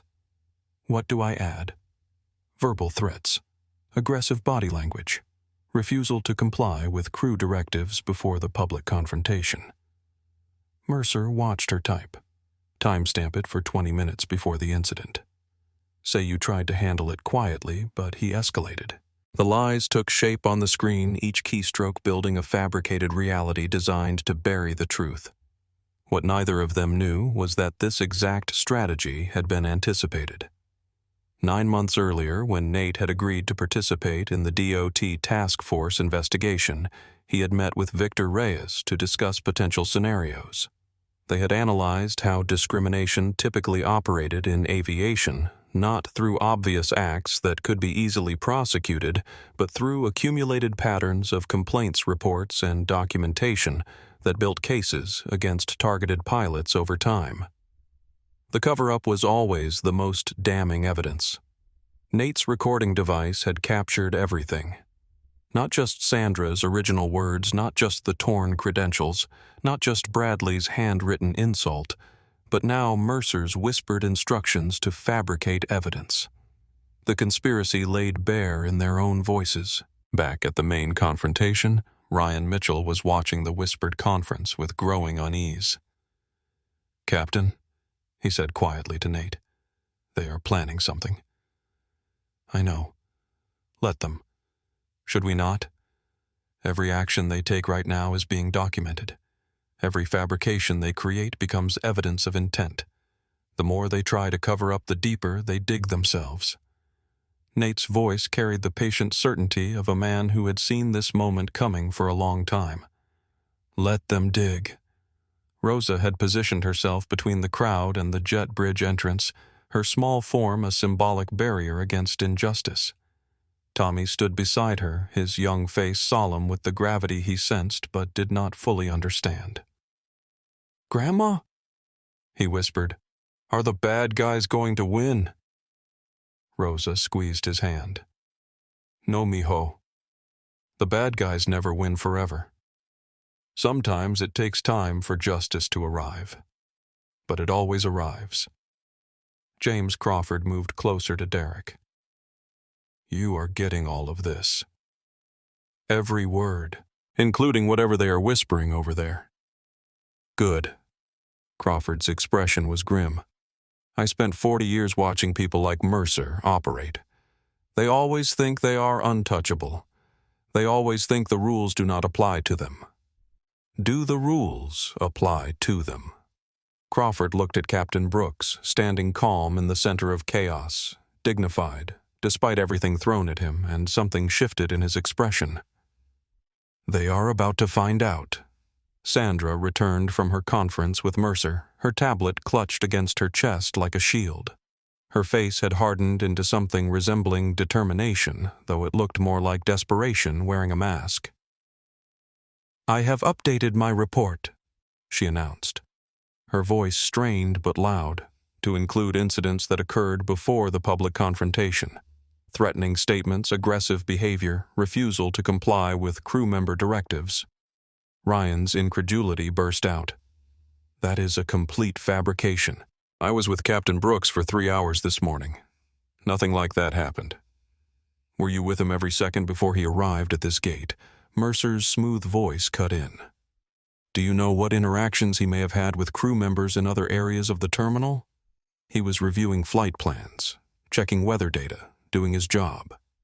So, you were not with him every second. The trap was elegant in its simplicity. Create doubt, suggest possibilities, let bureaucratic processes do the work of destruction. But Mercer had made one critical miscalculation he did not know about the recording device. He did not know that his whispered instructions to fabricate evidence had been captured with perfect clarity. He did not know that the federal officials now entering the terminal had been briefed on exactly this possibility. Captain Brooks Mercer said, turning toward Nate with the confidence of a man who believed he had regained control given the concerns that have been raised. I am going to recommend that you be removed from this flight pending a full investigation, for the safety of the passengers and crew. Safety. Nate let the word hang in the air. You are concerned about safety. Always. It is our highest priority. Then you should be very concerned about what happens next.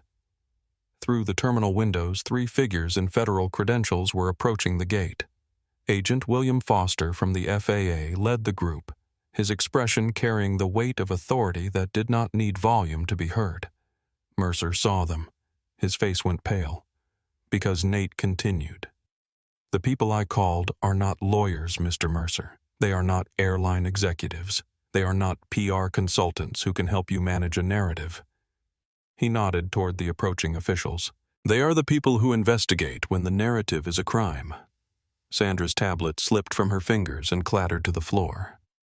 The game had changed entirely, and for the first time, Douglas Mercer understood that no amount of calculation, no network of protection, no decades of accumulated power would save him from what was coming. The first video hit 1 million views, while Sandra's fabricated report was still loading on her tablet. Derek Sullivan's footage, 47 minutes of uncut documentation from the moment Sandra had said pilots do not look like you, had been uploaded to every major platform simultaneously. His tech company's infrastructure, normally used for product launches and marketing campaigns, had become a distribution network for witness testimony. The comments section exploded. Wait, is that the Nathaniel Brooks, the storm walker? The guy who landed during Hurricane Miranda when every other flight diverted. They messed with the wrong pilot. Did she actually tear his credentials on camera and then file a fake report? Atlantic Sky about to be Atlantic goodbye. I am platinum status with Atlantic Sky. Make that was platinum status. Booking my flights with competitors from now on. I know Captain Brooks. Flew with him twice. This man is one of the most respected pilots in the industry. He once talked a trainee through an emergency landing when her instructor froze. This is disgusting. The hashtag GateC17 began trending nationally at 4:23 p.m. Eastern Time. By 4:47, it was #1 in the United States. By 5:15, international news outlets were picking up the story. Sofia Morales' thread had reached its 32nd installment, Update 32. Federal officials have just arrived at the gate, FAA credentials visible. The regional operations director looks like he is going to be sick. The flight attendant dropped her tablet. Something big is happening. Something very big. Captain Brooks has not moved, has not raised his voice, has not shown anything but perfect composure through this entire ordeal. That is what dignity looks like. Meanwhile, the passengers who witnessed everything are refusing to leave. They want to see how this ends. I want to see how this ends. We all want to see how this ends. Hashtag GateC17. Hashtag Justice for Captain Brooks. Hashtag Stand Tall. The thread was approaching 100,000 retweets. News aggregators had begun compiling the scattered posts into cohesive narratives. Television producers were scrambling to assemble packages for evening broadcasts. But it was the aviation community's response that carried the heaviest weight. Captain Mike Roberts, verified airline veteran with 34 years' experience, posted, "I have known Nate Brooks for 20 years. He is the pilot you want in the cockpit when everything goes wrong. If Atlantic Sky lets Sandra Whitfield and Douglas Mercer destroy his career, they will have destroyed their own integrity permanently." Black Pilots Network posted, "Captain Nathaniel Brooks represents everything we strive for. Excellence, dignity, perseverance. What is happening at Gate C-17 is not an isolated incident. It is a pattern, and it is time for that pattern to end." An anonymous account called Flight Attendant Truth posted, "I worked with Sandra Whitfield for 2 years. This is not new. She did this before. To Captain David Moreno, to First Officer James Turner, to Captain William Reyes. She has been doing this for years, and Mercer has been protecting her. Finally, someone is catching them." The anonymous post triggered a cascade. Other aviation industry insiders began sharing their own experiences, not with Sandra specifically, but with the culture of quiet discrimination that her behavior represented. Stories emerged of pilots, questioned careers, derailed complaints filed, and then mysteriously buried. News outlets began reaching out for comment. CNN. "We are tracking a developing story at Boston Logan Airport, where a decorated pilot appears to have been detained based on accusations that witnesses are calling fraudulent. FAA officials are now on scene. More as this develops."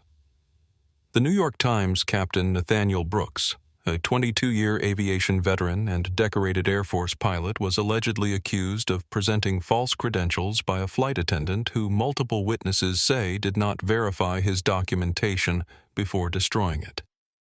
The incident is being called one of the most public examples of alleged discrimination in recent aviation history. Reuters federal authorities have arrived at Boston Logan International Airport amid viral videos showing a confrontation between airline staff and a black pilot. The airline's stock dropped 4% in after-hours trading following the initial video posts. Atlantic Sky's social media team was in full crisis mode. Their holiday campaign, "Flying You Home for Christmas," was being buried under thousands of angry comments. "You are flying discrimination home for Christmas. The only thing Atlantic Sky is delivering is racism. How about standing against our own pilots for Christmas?" Their corporate account's most recent post, a cheerful image of wrapped presents beside an aircraft, had become the gathering point for outrage. 127,000 comments and counting. 45,000 quote tweets, mostly negative. Stock price down 6.3% and falling. Somewhere in a corporate office, executives were being pulled from holiday parties to manage a crisis that grew worse by the minute. Legal teams were being assembled. PR consultants were being contracted. Emergency board meetings were being scheduled. But at Gate C-17, the person at the center of the storm remained perfectly still. Captain Nathaniel Brooks stood where he had been standing since Sandra Whitfield first confronted him. His uniform was still pressed. His posture was still impeccable. His face still carried that extraordinary calm that so many people were now analyzing in freeze frames and slow-motion replays. Derek Sullivan, who had captured more viral moments than he could count in his tech career, recognized something in Nate's composure that transcended ordinary patience. "He knew," Derek murmured to himself. "He knew this was going to happen. Maybe not today, maybe not here. But he was ready. It was true. Nate had spent his entire life preparing for moments like this. Moments when everything he had earned would be questioned, when his competence would be doubted, when his presence would be challenged simply because of who he was. He had prepared by being excellent. He had prepared by being patient. And he had prepared by ensuring that when the moment finally came, he would have weapons his attackers could not imagine. Those weapons had just arrived. Right now, as you are watching this, millions of people around the world are witnessing what happened at Gate C-17. The hashtag is trending worldwide. The airline's stock is plummeting. Executives are being pulled from holiday parties to manage a crisis they never saw coming. and Captain Nathaniel Brooks is still standing exactly where he has earned the right to stand. But here is what the people who tried to destroy him did not know. Nate Brooks is not just a pilot. He is a decorated Air Force veteran who flew combat missions over Iraq and Afghanistan. He is the man industry insiders call the Storm Walker for his legendary ability to land safely in conditions that ground other pilots. He is the man who carried a wounded general 3 miles through enemy territory in 2009 when every rule said to leave him behind. And he is connected to people in places that Sandra Whitfield and Douglas Mercer could not reach if they climbed their corporate ladders for 1,000 years. The call he made 15 minutes into this confrontation did not go to a lawyer.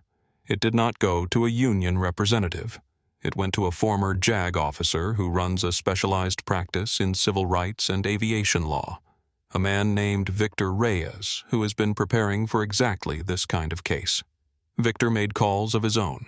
One went to the FAA, one went to the Department of Transportation, and one went to a retired general who walks with a cane and has never forgotten the young pilot who refused to leave him behind in a desert that wanted them both dead. The cavalry has arrived. You are about to see what happens when the powerful finally face consequences for their actions.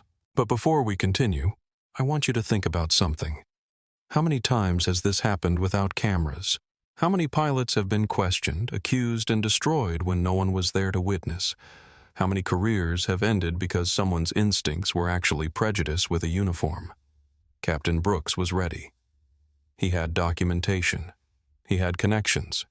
He had 22 years of impeccable service that made him untouchable, or would have if the truth still mattered in these situations. Most people do not have what he has. Most people face these moments alone without witnesses, without recordings, without the infrastructure to fight back. That is why this story matters. Not just for Nate Brooks, but for everyone who has ever been told they do not belong where they have earned the right to stand. Share this video. Subscribe to this channel. And if you have ever faced your own Gate C-17, your own moment when someone decided you did not fit their expectations, tell your story in the comments below.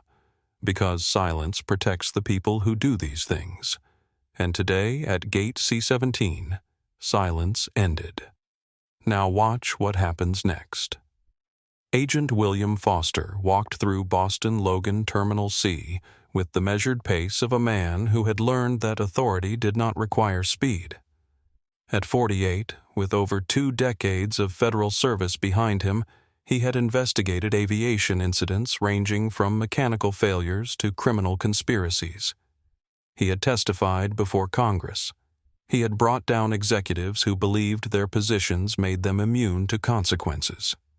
This case he suspected would be one of the most significant of his career. Behind him walked 2 additional FAA investigators and a representative from the Department of Transportation's Office of Civil Rights. Their credentials were visible, their purpose unmistakable. The crowd at Gate C-17 parted as they approached not from fear but from recognition that something decisive was about to happen. Foster took in the scene with practiced assessment. The pilot standing calm in the center, the flight attendant with mascara-streaked cheeks, the executive trying to project confidence while his hands trembled slightly at his sides. Multiple phones pointed in his direction recording. Witnesses clustered in groups, their body language clearly aligned with the pilot. "I am Agent William Foster, FAA." His voice carried without being raised the volume of someone accustomed to being heard. "This gate area is now under federal jurisdiction. Everyone involved in this incident will remain here for questioning."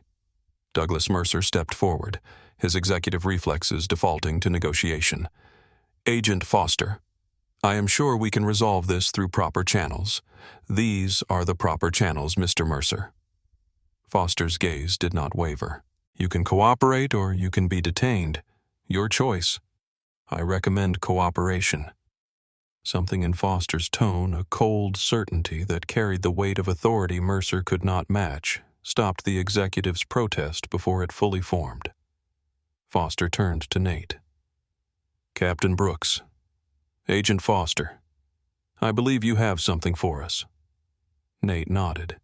He reached up to his captain's wings, the same wings Sandra had demanded he remove hours ago, and detached them carefully. From the back of the pin housing, he extracted a small device no larger than a button battery. Everything since I entered the terminal. Audio timestamp location data, including... He paused, glancing at Mercer and Sandra. Including private conversations that took place approximately 11 minutes ago when these two individuals discussed fabricating additional evidence. Sandra's gasp was audible across the gate area. Mercer's face drained of color. That cannot be admissible. You recorded private, I recorded potential criminal activity in a public airport during the course of a federal investigation. Nate's voice remained perfectly level. The admissibility has already been established. Protocol Cardinal was designed specifically for situations like this. Foster accepted the device, handing it to one of his colleagues for immediate preservation. We also have independent witness testimony being compiled. He gestured toward Derek. And approximately 47 minutes of video documentation that is currently being viewed by several million people. Several million? Sandra's voice cracked. The number is still climbing. Foster consulted his phone briefly. Currently trending globally. I believe the phrase Atlantic sky is finished is appearing with some frequency. Rosa Delgado stepped forward, Tommy still clutching her hand. Agent Foster, I watched everything from the beginning. I will testify. I will swear to everything I saw. As will I. James Crawford moved beside her. I am a retired airline executive. I know how these situations are usually handled, and I know what I witnessed today was not standard procedure. It was targeted discrimination. Elena Vasquez raised her hand slightly, her voice stronger than it had been during her initial confrontation. I am a crew member. I saw the timestamp on the report Sandra filed. It was dated before any incident occurred. I saw her tear the captain's credentials without verification. Foster nodded, his investigators taking notes. Your statements will be recorded formally. I appreciate your willingness to come forward. He turned to Sandra Whitfield, and his tone shifted to something that made the air feel colder. Miss Whitfield, you filed a report accusing Captain Brooks of presenting fraudulent credentials, making threatening statements, and behaving aggressively toward crew members. I had concerns about your report was time-stamped at 2:47 p.m. Captain Brooks did not arrive at this gate until 3:12 p.m. Would you like to explain how you documented an incident 25 minutes before it occurred? Silence. I am also informed that the report was amended approximately 11 minutes ago to include additional allegations. Allegations that multiple witnesses describe as fabrications. Foster stepped closer. And I have audio evidence of a conversation between you and Mr. Mercer in which you were instructed to create those fabrications. Sandra's legs seemed to give way. She stumbled backward, catching herself on a nearby chair. Her face had gone from pale to gray, the color of someone watching their entire world collapse. I want a lawyer, she managed. You will have access to legal counsel. But first you are going to answer some questions. Foster's attention shifted to Mercer. As are you, Mr. Mercer. Mercer straightened, attempting to reassemble some version of executive dignity. I refuse to be interrogated in public. I have rights. You have the right to remain silent. You have the right to an attorney. You have the right to be informed of the charges against you. Foster's voice was steady, clinical. Currently, those potential charges include conspiracy to file false federal aviation reports, obstruction of a federal investigation, civil rights violations, and accessory to defamation. Shall I continue? The air had gone completely still. Even the ambient noise of the terminal seemed to have faded, as if the entire airport were holding its breath.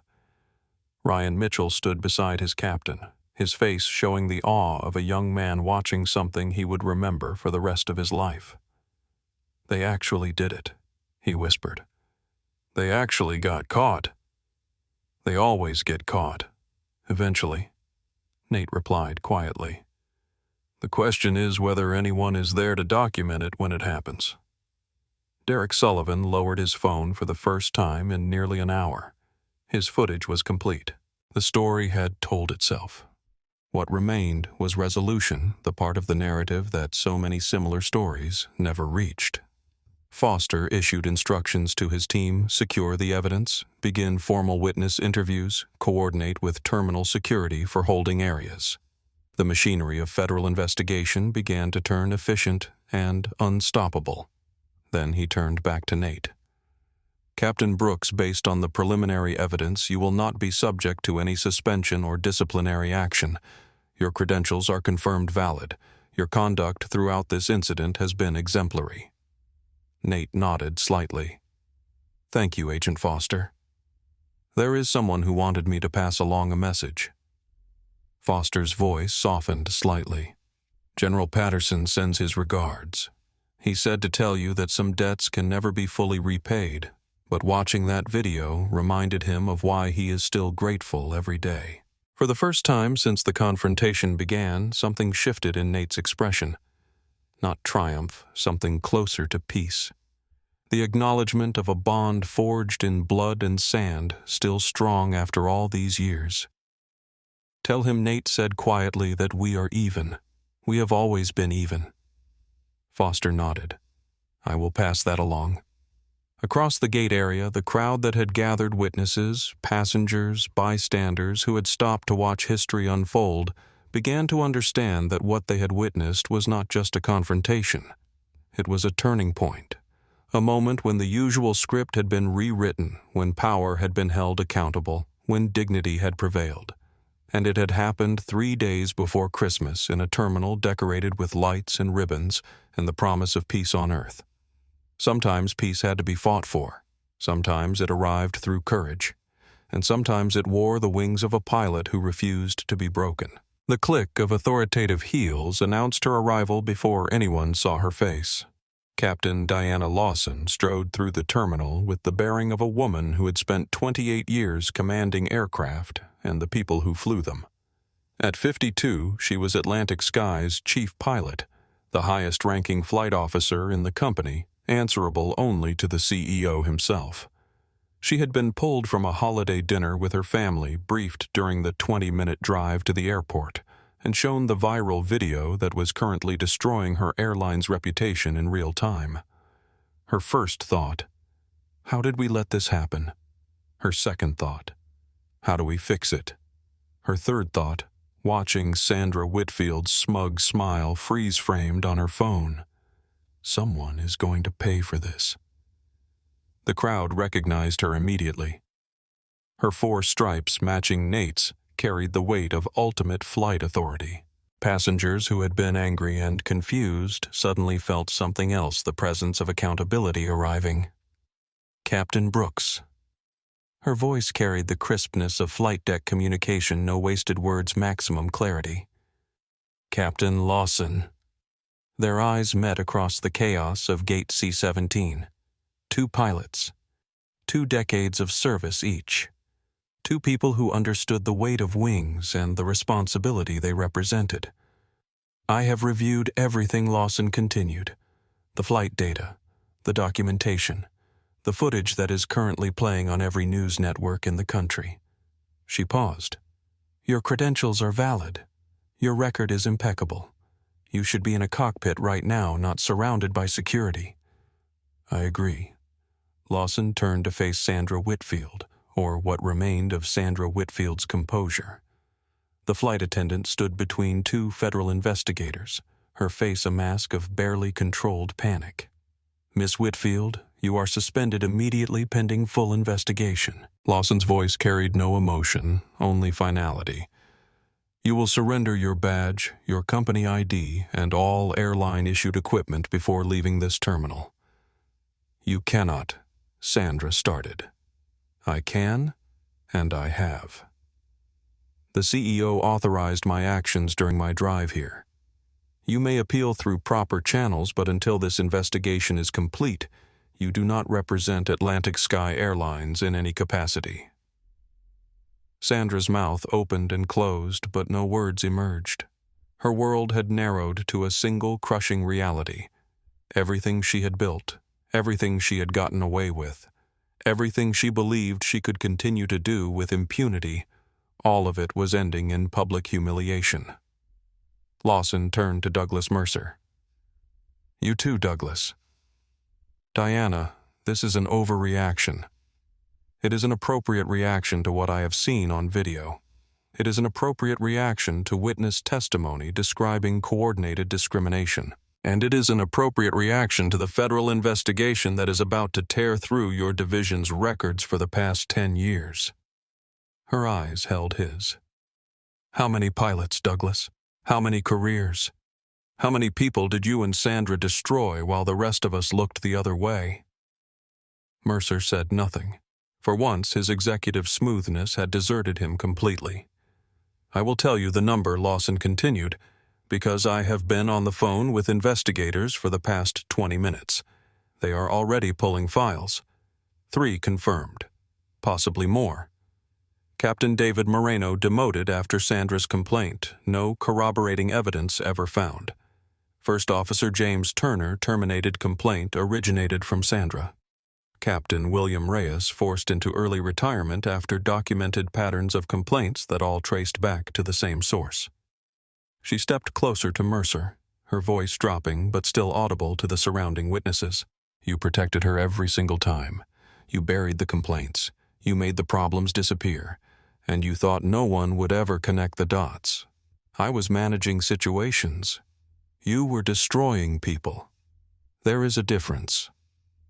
Lawson turned back to the crowd, to Rosa, still holding Tommy's hand, to Derek, still recording to James Crawford, standing witness after 40 years of silence, to Elena, who had risked everything to tell the truth.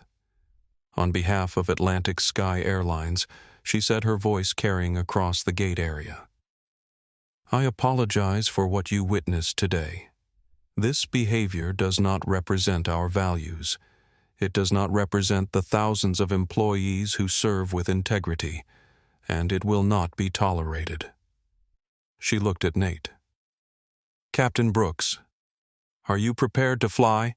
I have been prepared since I arrived at this terminal. Then let us get these passengers to Miami." Lawson raised her voice. "Flight 1947 to Miami will be departing in 45 minutes. Captain Nathaniel Brooks is your pilot. I personally guarantee his competence, his credentials, and his commitment to your safety." A ripple of applause began somewhere in the crowd. It spread quickly, building into a wave that filled the gate area with the sound of vindication. Not celebration, something deeper. The acknowledgement that justice, for once, had prevailed. Tommy broke free from Rosa's hand and ran toward Nate. The captain knelt to meet him, bringing himself to the child's eye level. "Are you going to fly the plane now?" Tommy asked. "I am. Can I see the cockpit before we take off?" Nate smiled, the first full smile he had allowed himself since this ordeal began. "I think that can be arranged." Rosa approached, tears streaming down her weathered cheeks. "God bless you, Captain. God bless you for standing tall. Thank you for standing with me, Mrs. Delgado." Nate took her hand gently. "Your courage meant more than you know." "It was not courage," Rosa said. "It was just telling the truth. The courage was yours." Around them, the machinery of justice continued to turn. Sandra was escorted toward holding areas. Mercer was led away for formal questioning. Statements were being recorded, evidence preserved, a case being built that would echo through aviation industry conference rooms for years to come. But at the center of it all, a pilot and a child stood together, united by something simpler and stronger than policy or procedure. Hope. The airport administration wing had been transformed into a temporary federal facility. Conference rooms became interview spaces. Break areas became evidence processing centers. The holiday decorations that lined the hallways, wreaths tinsel a small Christmas tree by the water cooler, seemed almost grotesque against the gravity of what was unfolding. Sandra Whitfield sat alone in a conference room separated from the terminal where her world had collapsed. The fluorescent lights buzzed overhead with the indifferent hum of institutional spaces. Across the table sat Agent William Foster, his file folder open, his expression unreadable. "Miss Whitfield?" He began, his voice carrying the flat neutrality of formal investigation. "I want to be clear about your situation. You have the right to an attorney. You have the right to remain silent. Anything you say can and will be used against you. Do you understand these rights?" Sandra nodded, her eyes red, her hands clasped so tightly her knuckles had gone white. "For the record, please confirm verbally." "I understand," she whispered. "Good." Foster turned a page in his folder. "Let us start with the incident report you filed at 2:47 p.m. today. This report described Captain Nathaniel Brooks arriving at your gate with suspicious documentation and behaving in a hostile and threatening manner." He looked up. Captain Brooks did not arrive at gate C-17 until 3:12 p.m. That is 25 minutes after your report was filed. How do you explain that Sandra's mouth worked silently for a moment? I must have entered the time wrong. A mistake. A mistake that just happened to create documentation of an incident before that incident occurred. Yes. I was stressed. The holidays, the pressure. Foster let the silence stretch. When he spoke again, his voice was quieter, but no less sharp. "We have also reviewed the modifications made to your report approximately 11 minutes ago. You added allegations of verbal threats and aggressive behavior. Allegations that were not present in the original filing. I remembered additional details. You remembered them while standing near Douglas Mercer, with whom you were observed having a private conversation. A conversation that was recorded." Sandra's already pale face went chalk white. Recorded.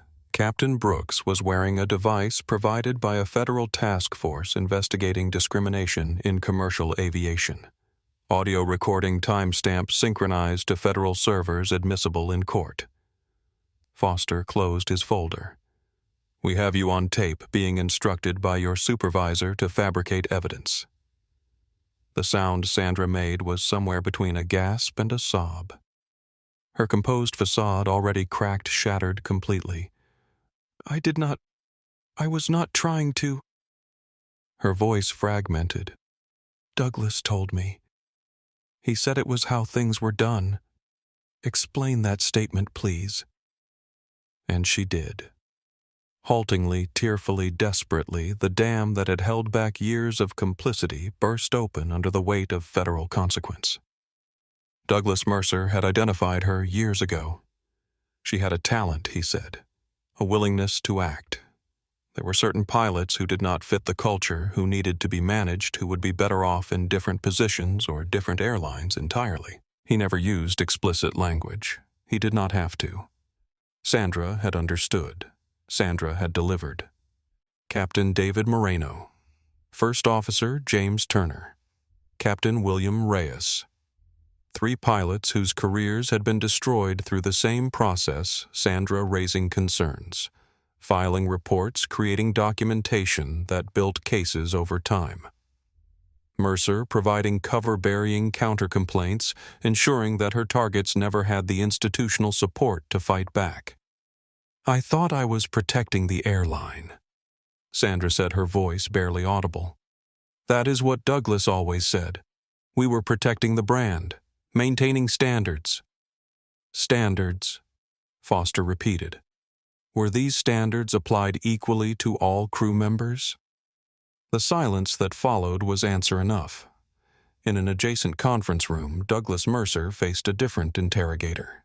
His lawyer sat beside him, a partner from one of Boston's most expensive firms called away from a holiday gathering and still wearing his cocktail attire beneath a hastily acquired overcoat. My client maintains that any actions taken were within the scope of normal airline management, the lawyer said. Personnel decisions involve subjective assessments. Personnel decisions do not typically involve pre-written incident reports, coordinated false accusations, or whispered instructions to fabricate evidence in airport terminals. The DOT representative, a woman in her 50s with the demeanor of someone who had seen corporate deflection countless times, was unmoved. We have audio. We have witnesses. We have a pattern spanning multiple years involving multiple victims. Mercer sat rigid in his chair, his executive polish eroding with each passing minute. The control he had wielded for decades, the ability to manage situations to make problems disappear, to ensure that power-protected power had evaporated completely. "I want to make a deal," he said suddenly. His lawyer's head snapped toward him. "Douglas, I advise against. There are others, at the regional level, at corporate, people who knew, people who looked the other way." Mercer's voice had taken on the desperation of a man watching his final options narrow to a single path. "I can give you names, documentation, the whole network." The DOT representative exchanged a glance with Foster, who had just entered the room. "We are listening." And so Douglas Mercer, who had spent 30 years building walls of protection and influence, began tearing them down. Not from conscience, from calculation. The same calculation that had guided his career now guided his self-preservation. But the result would be the same exposure-accountability consequence. In the hallway outside, Elena Vasquez finished giving her formal statement to a young FAA investigator. Her hands still trembled slightly, but her voice had been steady throughout. "Is that everything?" the investigator asked. "Everything I witnessed today." Elena paused. "But if you are investigating patterns, Sandra has been at Atlantic Sky for 12 years. There might be people who saw things before I started, people who were afraid to speak up. We will be reaching out to current and former employees." Elena nodded. Then quietly, "Will I be protected? Will I still have a job after this?" The investigator looked at her with something approaching admiration. "You came forward with information critical to a federal investigation. That is protected activity. Anyone who retaliates against you will face additional federal charges. And Atlantic Sky. Atlantic Sky is about to undergo the most thorough review in its corporate history. The people who would have punished you for speaking up will not be in positions to punish anyone ever again." Elena absorbed this. The fear that had driven her silence for 18 months was still present, but smaller now. Manageable. Overcome by something she had forgotten, she possessed the courage her grandfather had always believed she would find. "Thank you," she said, "for listening, for believing. Thank you for speaking up. It makes a difference." Elena walked down the hallway past the Christmas tree by the water cooler toward a gate area where a flight was finally preparing to depart. Behind her, the wheels of justice continued to turn. Gate C-17 had transformed. The tension that had gripped the space for hours had dissolved into something different. Anticipation, relief, the particular energy of people who had witnessed something they would tell their families about for years to come. The passengers who had been waiting some for over 3 hours, many having missed connections, all having experienced the extraordinary events of the afternoon, remained clustered near the boarding area. They had been offered rebooking compensation alternative arrangements. Almost none had accepted. They wanted to see this through. They wanted to fly with Captain Nathaniel Brooks. Nate emerged from the administrative wing, his uniform still pressed, his bearing unchanged. But something in his eyes had shifted, a softness that had not been there before, a vulnerability earned through surviving what should have been unsurvivable. He walked to the center of the gate area where the crowd naturally gathered around him. He did not use a microphone. His voice, trained to carry across cockpits and through intercoms, reached every corner of the space. "I want to thank you," he began. "Not for waiting, though your patience has been remarkable. I want to thank you for witnessing." The crowd was silent, attentive, drawn into his words. What happened today was not about me. It was about everyone who has ever been told they do not belong where they have earned the right to stand. Every pilot who has been questioned. Every professional who has been doubted. Every person who has been made to prove their competence not once but again and again, because something about them does not match someone else's expectations. He paused, his gaze finding faces in the crowd. Rosa still gripping Tommy's hand. Derek, his phone finally lowered. James Crawford, whose testimony would help dismantle a decade of discrimination. Sophia, whose social media thread had become a real-time chronicle of justice. I have been flying for 22 years. I have landed planes in hurricanes. I have talked panicking passengers through emergencies. I have brought thousands of people safely to their destinations. His voice dropped, grew more intimate. But none of that protected me today. My record, my credentials, my decades of service. None of it mattered to someone who had already decided I did not belong. He looked down at his captain's wings, now restored to his uniform after being used as evidence. These wings do not make me a pilot. My training does. My experience does. My commitment to every soul who boards my aircraft does. But these wings, he touched them gently. These wings reminded someone what I was supposed to be, and they could not reconcile what they expected with what they saw. Tommy broke from Rosa's grip and moved toward Nate, his small face earnest with the need to speak. "Captain Brooks." Nate knelt, bringing himself to the child's level. "Yes, Tommy, I am sorry that lady was mean to you. That was not fair. No, it was not. But you did not get mad. You just stayed calm." Tommy's brow furrowed with 8-year-old seriousness. "How did you do that?" Nate smiled, a genuine warm expression that transformed his face. "My father taught me something when I was about your age. He said, 'Never let them see you break sun. Never give them what they expect. Stand tall and let the truth speak for itself.' Did the truth speak? It did. Sometimes it takes time. Sometimes it takes witnesses. Sometimes it takes people like your grandmother who was brave enough to stand up when it would have been easier to stay quiet." Nate glanced at Rosa, who was wiping tears from her cheeks. "But the truth always speaks eventually." Tommy nodded solemnly, processing this wisdom in the way children do, absorbing it into some deep place where it would inform decisions he had not yet imagined. "I want to be a pilot when I grow up," he announced. "Like you." "Then never let anyone tell you that you cannot." Nate extended his hand and Tommy shook it with exaggerated formality. "And when you are flying, remember your job is not just to move the aircraft. It is to bring every person on board safely home. That is the real privilege of the wings." Rosa approached her weathered hand, finding Nate's arm. "God bless you, Captain, for your patience, for your dignity, for showing my grandson what strength really looks like.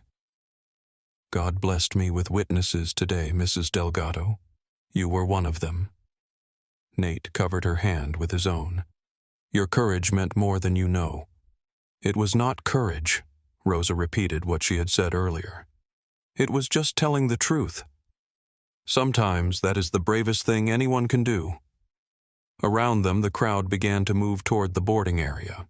The flight would depart. The passengers would reach Miami. Life would continue. But something had changed. In the hearts of everyone who had witnessed the day's events, something had shifted. A reminder of what was possible when people refused to stay silent. A demonstration of what happened when dignity refused to be surrendered. Ryan Mitchell appeared at Nate's side. "Captain, aircraft is prepped. Crew is ready. Passengers are eager to board." Nate straightened his uniform one final time.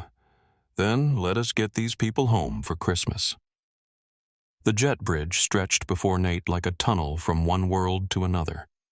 Behind him lay the chaos of Gate C-17, the accusations, the witnesses, the turning wheels of federal investigation. Ahead lay the cockpit, the familiar instruments, the responsibility he had trained his entire life to carry. He walked the bridge with Ryan Mitchell beside him, their footsteps echoing in the enclosed space. Captain Ryan said quietly, "I just want you to know, standing with you today was the right thing to do. If it costs me anything, I would do it again." Nate glanced at his first officer. So young, so principled. The future of aviation if the industry could learn from days like this one. It will not cost you anything, Ryan. It is going to earn you more than you can imagine. The people who matter will remember that you stood for truth. I stood for you. Same thing today. They entered the aircraft, passing Elena Vasquez at the forward galley. She had chosen to remain on the flight, working alongside the crew member who had been called to replace Sandra. Her eyes met Nate's with quiet solidarity. "Captain Brooks," she said. "Welcome aboard. Miss Vasquez." He paused. "Thank you for everything. Thank you for giving me the courage to remember who I am supposed to be." The cockpit embraced Nate with its familiar geometry, the instrument panel, the throttle quadrant, the windows that would soon frame nothing but sky. He settled into the captain's seat with the bone-deep comfort of a man returning to his true home. Ryan took the right seat, beginning the pre-flight checklist with renewed focus. The routine felt sacred today, each item a reminder of purpose and responsibility. Fuel quantity verified. Verified. Nate confirmed. Flight management system programmed. Confirmed. Weather briefing reviewed. Clear skies to Miami. Light headwinds. We will make up time in the air. The checklist continued a liturgy of aviation that had guided countless flights to safe conclusions. Today it felt like prayer. A knock at the cockpit door interrupted their flow. Elena's voice came through Captain, "You have some visitors who would like a moment before departure." Nate opened the door to find Rosa and Tommy standing in the galley, Tommy's eyes wide with wonder at the sight of the cockpit. Mrs. Delgado Nate said warmly, "Tommy, please come in." Tommy approached the captain's seat with the reverent caution of someone entering a cathedral. His small hands hovered near the controls, not quite touching, as if afraid to break something magical. All these buttons, he breathed. All these screens. "What do they all do?" Nate began to explain, pointing out the primary flight display, the navigation system, the weather radar. Tommy absorbed every word with the intensity of a child who had just discovered his calling. "Can you really fly this whole big plane? Just with your hands? My hands, my training, my knowledge, and my crew." Nate gestured toward Ryan. "No pilot flies alone. We are a team. Every person on this aircraft plays a part in getting everyone home safely." Rosa watched from the doorway, her eyes glistening. "His grandfather would have loved to see this," she murmured to Elena. "He always dreamed of flying. Never got the chance." Tommy turned to Nate with sudden seriousness. "Captain Brooks, what is the most important part of flying?" Nate considered the question carefully. "The instruments tell you where you are. The controls respond to your inputs. The engines provide the power." He tapped his chest. "But the most important part is right here. The heart, the will to bring everyone home safe, the refusal to give up when things get hard. Is that why you stayed so calm today? Because of your heart? Partly. But also because I have been through hard things before. When you survive challenges, they do not disappear, but they make you stronger. They teach you that storms pass. That truth wins eventually. That standing tall is always worth it." Tommy nodded, filing this away alongside all the other lessons the day had taught him. "I am going to remember that. When I am a pilot." "When you are a pilot," Nate agreed. Not if. When. Rosa extended her hand and Nate shook it warmly. Safe travels, Captain. And Merry Christmas. Merry Christmas, Mrs. Delgado. Thank you for your witness today. She led Tommy back toward their seats, the little boy looking over his shoulder until the cockpit door closed between them. Ryan exhaled slowly. That was something. That is why we fly, Nate replied. Not for the mechanics, for moments like that, for the chance to show someone what is possible. The final preparations completed. The ground crew cleared the aircraft. The tower crackled to life. Atlantic Sky 1847. You are cleared for pushback. Nate keyed the intercom. His voice, calm, assured, unmistakably in command, filled the cabin. Good evening, passengers. This is Captain Nathaniel Brooks. On behalf of First Officer Ryan Mitchell and our cabin crew, welcome aboard Flight 1947 to Miami. In the cabin, passengers settled into their seats, their attention drawn to the voice of the man they had just watched triumph over injustice. I know today was unusual, Nate continued. I know many of you witnessed things that should not happen, but I also saw something else. I saw people stand up. I saw witnesses become advocates. I saw strangers become allies. And I saw courage in places I did not expect to find it. He paused, letting the words settle. So thank you. Thank you for your patience. Thank you for your voices. And thank you for reminding me why I fly. Flight time to Miami is approximately 3 hours. Weather is clear. Skies are open. Let us go home for Christmas. The engine spooled up a deep thrumming that vibrated through the aircraft like a heartbeat. The plane began to move, following the taxi lines toward the runway. Rosa crossed herself and squeezed Tommy's hand. Derek Sullivan smiled and opened his notes app he would write about this day for weeks to come. James Crawford looked out the window at the receding terminal, thinking about the man he had finally decided to become. Sophia Morales closed her eyes and breathed deeply, feeling the tension of the day begin to release. And in the cockpit, Captain Nathaniel Brooks guided his aircraft toward the sky, where the only thing that mattered was the destination ahead and the souls he had sworn to protect. The wheels left the ground. Boston fell away beneath them. And for the first time all day, Nate allowed himself to feel the full weight of what he had survived and the profound gratitude of still being allowed to fly. The news broke like a wave across every platform that evening. CNN, Atlantic Sky, Airlines flight attendant and regional director arrested, following viral discrimination. Incident at Boston. Logan, The New York Times, federal investigation reveals. Years of targeting at major airline. 3 pilots cleared compensation. Expected Reuters. Atlantic Sky stock plummets. 12% as scope of discrimination. Pattern becomes clear. CEO calls emergency board meeting. The consequences arrived swiftly, each one building on the last until the avalanche of accountability became impossible to stop. Sandra Whitfield was terminated the same evening, her 12-year career ending not with retirement but with federal charges. Her flight attendant certification was suspended pending FAA review, a process that would ultimately result in permanent revocation. The 3 pilots whose careers she had destroyed, David Moreno, James Turner, William Reyes, filed civil lawsuits within 48 hours. Their cases would eventually settle for amounts that made national headlines, but the legal consequences paled against the social ones. Sandra's name became shorthand for a particular kind of discrimination, the weaponization of procedure against people it was supposed to protect. Aviation training programs incorporated her case into their curricula. She was studied, analyzed, discussed.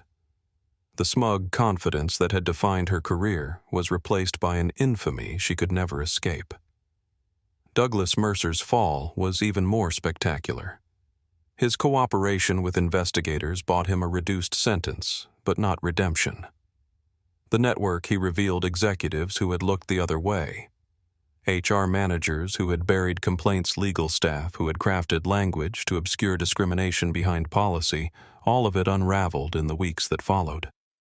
His corner office was eventually converted into Atlantic Sky's new Equity and Inclusion Center. His name was deliberately not included on any signage. His legacy was erasure. Bradley Thornton learned that wealth provided less protection than he had imagined. Derek Sullivan's video of his bus driving comment was viewed over 12 million times. Within a week, 3 institutional investors had pulled their capital from his firm. His country club suggested a leave of absence that became permanent when other members made clear they did not wish to be associated with his conduct. The business card he had thrown at Nate's feet with its handwritten insult was framed and displayed in the pilot's lounge at Boston Logan. A plaque beneath it read, "Character is revealed in how we treat others. This is a reminder to be better." His career continued but diminished, shadowed by a moment of cruelty that the internet would never forget. The witnesses found their lives changed in unexpected ways. Rosa Delgado received letters from pilots across the country thanking her for speaking up. She kept them in a special box, reading them to Tommy when he visited. "This is what happens when you tell the truth, mijo," she would say. "People remember. People are grateful." James Crawford established a scholarship fund for aspiring pilots from underrepresented backgrounds. He named it for his late wife, Louise, hoping she could somehow know that he had finally stopped being a bystander. The fund provided full flight training for 20 students in its first year alone. Derek Sullivan's video became the most viewed aviation-related content of the year. He used the platform it gave him to advocate for transparency and accountability across industries, becoming an unexpected voice for corporate reform. Sophia Morales matched into her first-choice residency program at Massachusetts General. During her interview, the panel had asked about her social media thread from Gate C-17. "It showed us who you are," the chief of medicine had told her. "Someone who stands for their patients no matter the cost." Elena Vasquez was promoted to senior flight attendant within 6 months, not as compensation for her testimony, but as recognition of the qualities her courage had revealed.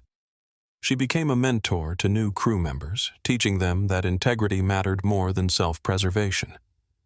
And Ryan Mitchell continued to fly as Nate's first officer, their partnership strengthening with each flight until the day he earned his own captain's stripes.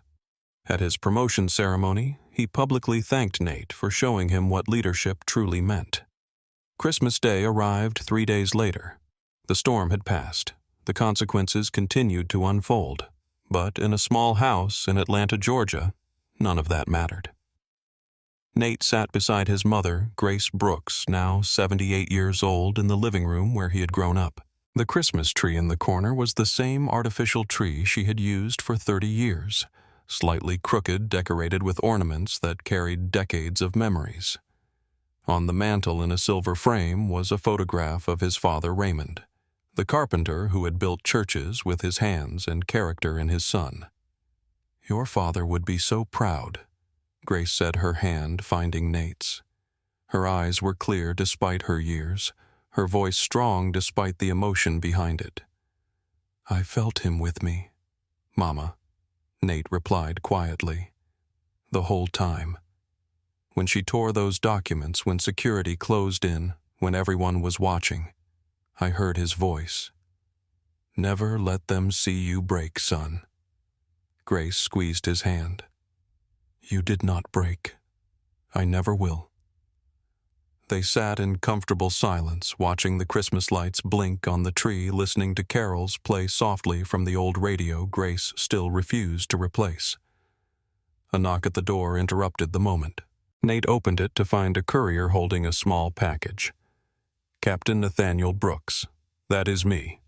He signed for the delivery and brought it inside. The package was light, carefully wrapped. No return address, but something about it felt significant. Inside was a model airplane, a small replica of the UH-60 Black Hawk he had flown in Afghanistan, and beneath it a handwritten letter on paper that bore no letterhead but carried unmistakable weight. "Dear Captain Brooks, I am Tommy. My grandma Rosa helped me write this. Thank you for showing me that pilots can look like anyone. Thank you for being brave when people were mean. I am going to be a pilot when I grow up. I want to be like you. My grandma says you carried a general through the desert when you were in the army. She says that is what heroes do. I think you are a hero. Merry Christmas." Your friend Tommy Delgado Nate read the letter 3 times. The 4th time he read it aloud to his mother. When he finished, Grace was crying. So was he. "That is your legacy," she whispered. "Not the investigations or the news coverage. Not the lawsuits or the firings. That boy. His dreams. What you showed him was possible." Nate placed the model airplane on the mantel beside his father's photograph. 2 symbols of courage from different eras united by the same truth. Standing tall was never about what you gained. It was about what you gave to those who came after you. He picked up his phone and dialed Victor Reyes. "Nate, Merry Christmas. Merry Christmas, Victor. I want to start something. Flying lessons for kids who have never seen a cockpit. Scholarships, mentorship, everything it takes to help them reach the sky." Victor paused. "You want to call it something?" Nate looked at his father's picture, at the model airplane, at the letter from an 8-year-old boy who now dreamed of flying because a pilot had refused to be broken. "Call it Stand Tall." Within a year, the program had enrolled 340 young people from underserved communities. 47 earned pilot certifications. 3 were hired by major airlines. One of them, eventually, was Tommy Delgado. On December 22, 2024, a flight attendant looked at Captain Nathaniel Brooks and saw someone who did not belong. She did not see the 22 years of service. She did not see the 14,200 flight hours. She did not see the lives he had saved, the storms he had navigated, the wounded general he had carried out of hell. She saw what she wanted to see, and she paid the price. But this story is not about punishment. It is about what happens when people find their voices. Rosa Delgado, a 71-year-old grandmother who stood up when everyone else stayed seated, who told the truth when silence would have been easier, who showed her grandson what courage looks like in ordinary moments. James Crawford, a man who had been silent for 40 years, who finally spoke, who established a scholarship fund to ensure that future pilots would have chances he had failed to protect, who proved that it is never too late to become the person you should have been. Elena Vasquez, a junior flight attendant who risked everything to tell the truth, who remembered her grandfather's words and chose integrity over security, who discovered that standing for something was worth more than any job title. Ryan Mitchell, a young pilot who stood beside his captain when it mattered most, who refused to be intimidated, who showed that allyship is not a word, it is an action. Derek Sullivan, who recorded not for clicks, but for accountability, who used his platform to ensure that truth could not be buried, who proved that witnesses change outcomes. Sophia Morales, who documented every moment in real time, who helped millions understand what they were seeing, who demonstrated that silence is a choice and so is speaking up. And Tommy Delgado, an 8-year-old boy who asked the question that cut through all the noise. Is that man a bad guy? No, Tommy. He is not. He is exactly the kind of man we need more of. The kind who carries people when carrying is hard. The kind who stands tall when the world wants him to kneel. The kind who shows children what is possible even when the adults around them have forgotten. Captain Nathaniel Brooks kept flying. Not because he had to offers poured in from every major airline, from consulting firms, from speaking circuits that would have made him wealthy. He kept flying because that is who he is. Because every flight is a promise. because every safe landing is proof that dignity cannot be stripped away by those who refuse to see it. The program he founded, Stand Tall, has now helped hundreds of young people reach for dreams that once seemed impossible. Pilots, mechanics, engineers, air traffic controllers, a generation learning that the sky belongs to anyone willing to work for it. And Tommy Delgado. He got his pilot's license on his 18th birthday. His instructor was Captain Nathaniel Brooks. "I told you," Nate said, handing him the certificate. "When, not if." Tommy looked at the document in his hands, proof of something he had believed since he was 8 years old, standing in a cockpit at Gate C-17, learning that dreams and courage were the same thing. "You kept your promise," Tommy said. "I always do. Justice is not loud. It does not require revenge. It does not demand destruction. Justice is a pilot who keeps flying, a child who learns to dream, a grandmother who speaks up, an executive who finally finds his conscience, a flight attendant who chooses integrity, a first officer who stands with his captain. Justice is all of us every day deciding whether to witness or look away, whether to speak or stay silent, whether to stand tall or let the weight of the world press us down. The choice is always ours. If you believe that everyone deserves to reach their destination with dignity, share this story. Subscribe to this channel. And leave a comment below. Have you ever had to stand tall when someone tried to make you feel small? Because silence protects the people who do these things. And today at Gate C-17, silence ended. Not with shouts, not with violence, not with the destruction of enemies, with witnesses, with courage, with the quiet, unstoppable power of people who refused to look away.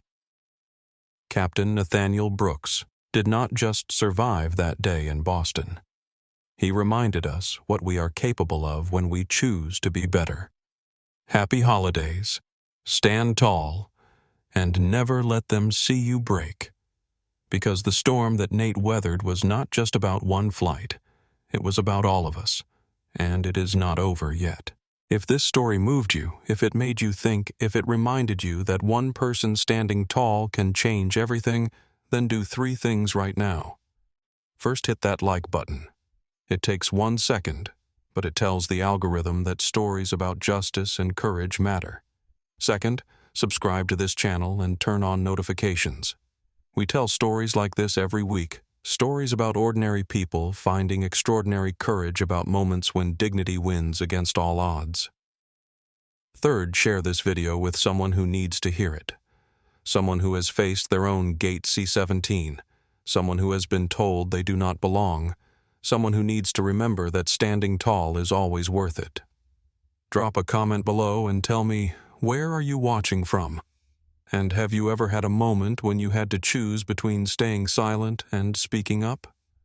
Your story matters. Your voice matters. And together, we build a world where moments like what happened to Captain Brooks become history instead of headlines. Thank you for watching.